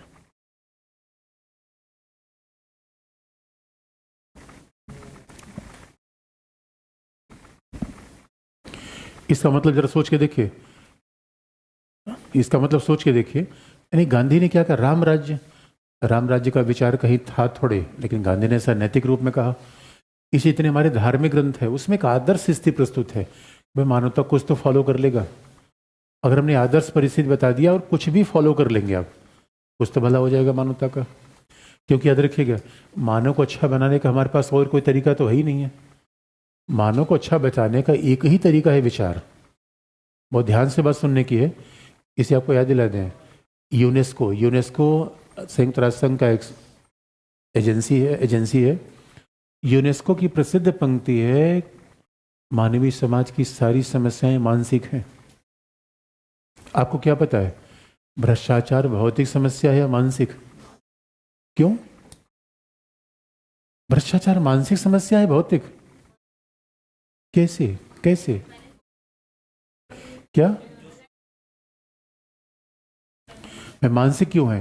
क्योंकि हमें ऐसा लग रहा है कि ये जो ऐसा पैसा है जो हमारा है नहीं फिर भी हमारे पास हो जाना चाहिए, तो संघर्ष की प्रवृत्ति अपने पे ज्यादा बन रही है, मूल स्वभाव अपना भूल रहे हैं। अब ये नहीं पता कि जो भ्रष्टाचार से पैसा कमा कर रखेंगे, रेड पड़ेगी तो और भी जाएगा। इस वजह से दुनिया की सारी समस्याएं मानसिक हैं। इसका मतलब है बंदूक के कारण लड़ाई होती है, लड़ने की प्रवृत्ति के कारण हम बंदूक लेते हैं। हिंसा मानसिक है, भौतिक है? मानसिक है। यानी पहले हमारे किसी व्यक्ति के खिलाफ, पहले हमें किसी व्यक्ति के खिलाफ क्रोध आता है, गुस्सा आता है, तब हाथ पैर चलते हैं। इसलिए बुद्ध बुद्ध जंगल में जा रहे थे। देखिए बुद्ध कैसा होता है, जो अपने जीवन पर कितना बड़ा, जिसका नैतिक नियंत्रण हो। और याद रखिए, महान बनने का रास्ता एक ही लाइन में बता दूं आपको। फिलोसफर बड़ी मोटिवेशन की लाइन भी देते हैं, अपने ऊपर आपका नियंत्रण होना चाहिए। अपने ऊपर आपका नियंत्रण है? मेरा तो नहीं हो पा रहा यार। कुछ डॉक्टर कह रहा है मत खाओ, जीवी कहती खा लो। डॉक्टर ने कहा इतने बजे सो, इतने बजे उठो, जब सो गए तो सो गए। अलार्म बज रहा है, नहीं उठ पा रहे हैं। इसका मतलब है, और कोई कह रहा है इधर मत देखो, लेकिन जो जो इधर नहीं देखना है उधर ही देखे जा रहे हैं।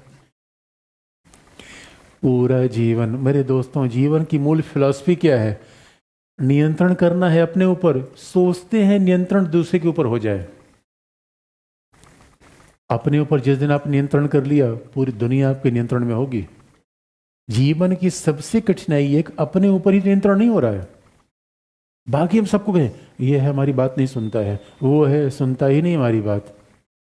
इसे बुद्ध जा रहे थे जंगल में, ऐसे कोई सिरफिर आदमी था अंगुलीमाल, उसने दो चार गाली दी बुद्ध को। बुद्ध शांत भाव से खड़े थे, उनके सारे अनुयायी एकदम कोक तैस में आ गया। उनका गुरु जी इसको मार गिरा देते हैं। उनका शांत हो जाओ। कह रहे आपको गाली दे रहा है, गुस्सा नहीं आ रहा है? उनका अरे गाली दे रहा है, मैं बात कर ले रहा हूँ उसे, तुम लोग इतने तैस में क्यों आ रहे हो? बुद्ध ने उस आदमी से अंगुलीमाल से पूछा कि ये बताओ, अगर तुम कोई चीज किसी को दे रहे हो और लेना तो क्या होगा? उसका मेरे पास रहेगी। बुद्ध ने कहा मैंने तुम्हारी गाली नहीं ली।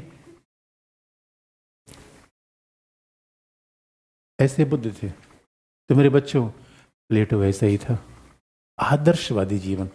अच्छा आजकल एक फैशन, आदर्शवादी में कपोल कल्पना। आपके क्या असर बेकार की बातें कर रहे हो, चाहिए चाहिए चाहिए। ये कपोल कल्पना, न नो मन तेल होगा, न राधा नाचेगी। तो सवाल ये है मेरे बच्चों, इसलिए रामायण में जो हुआ है वो आदर्श ही तो है। ये दिखाता है कुछ तो फॉलो कर लो यार। महाभारत में थोड़ी जमीन के लिए पूरा खानदान साफ हो गया, और वही कटहल के पेड़ के लिए आज भी करे किए जा रहे हो। ये कहीं तो सीख लो, मामला गड़बड़ा गया। इसलिए अब इसका मतलब है प्लेटो का जितना चिंतन है, उसने राज्य की बात कही, समाज की बात कही, वो किसी धरती पर स्थित राज्य का उल्लेख नहीं है। एक परफेक्ट मॉडल है जिसके विचारों की देन है। ऐसा समाज होना चाहिए, ऐसा राज्य होना चाहिए। अब इसीलिए अब उसके बारे में कमेंट किसने किया आगे लिख लीजिए, थोड़ा क्रिटिकल भी हो जाए।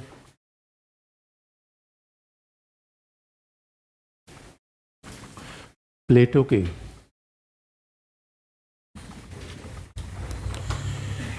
इन्हीं आदर्शवादी विचारों पर आपत्ति व्यक्त करते हुए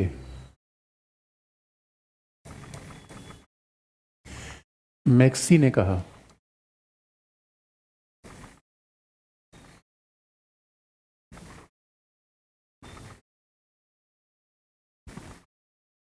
प्लेटो के इन्हीं विचारों पर आपत्ति व्यक्त करते हुए मैक्सी ने कहा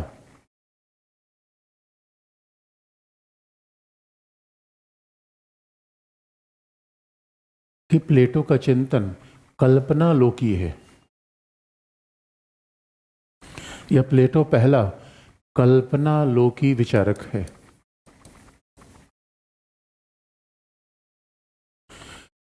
इंग्लिश में कहते हैं यूटोपियन।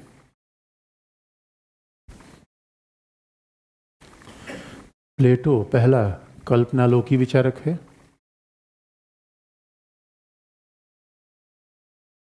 लेकिन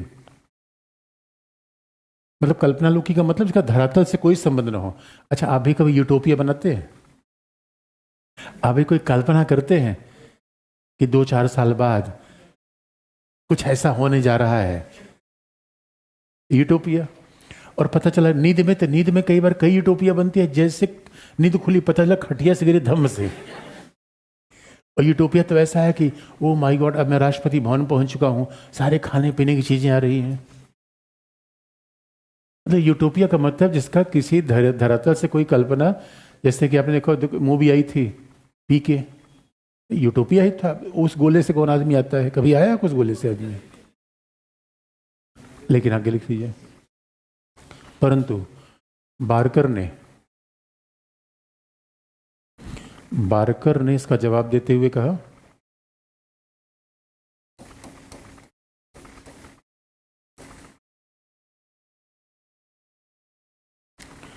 बारकर ने इसका जवाब देते हुए कहा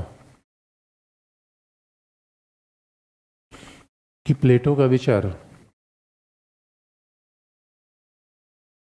आदर्शवादी है लेकिन कल्पनालोकी नहीं।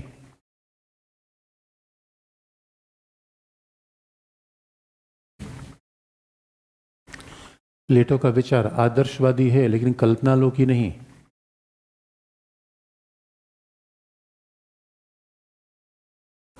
क्योंकि प्लेटो का विचार आदर्शवादी है लेकिन कल्पनालोकी नहीं, क्योंकि प्लेटो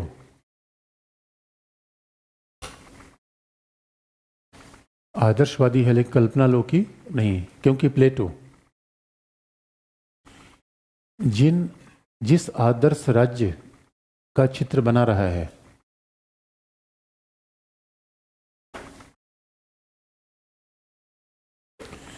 प्लेटो जिस आदर्श राज्य का चित्र बना रहा है स्पार्टा और एथेंस,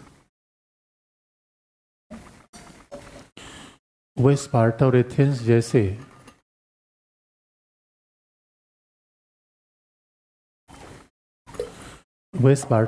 जैसे राज्यों में विद्यमान परिस्थितियों पर आधारित थे।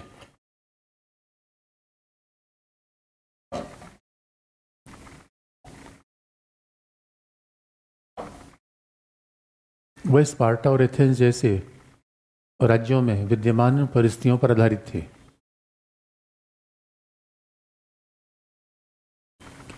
स्पार्टा एथेंस जैसे राज्यों में विद्यमान परिस्थितियों पर आधारित थे, क्योंकि स्पार्टा में राज्य के द्वारा बच्चों को निःशुल्क शिक्षा दी जाती थी।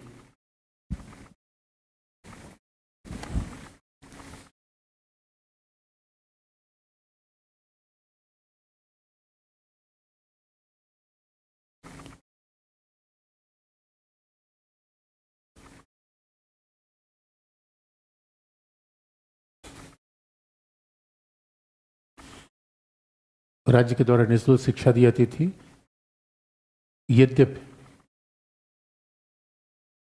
यद्यपि स्पार्टा में महिलाएं भी सामाजिक जीवन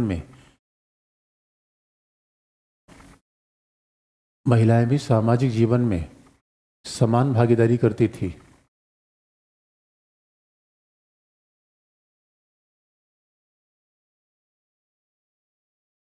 और संपत्ति पर समूचे समुदाय का नियंत्रण होता था।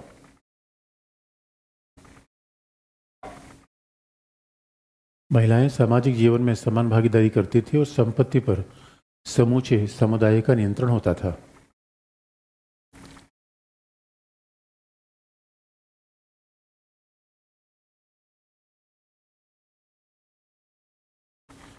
संपत्ति पर समूचे समुदाय का नियंत्रण होता था।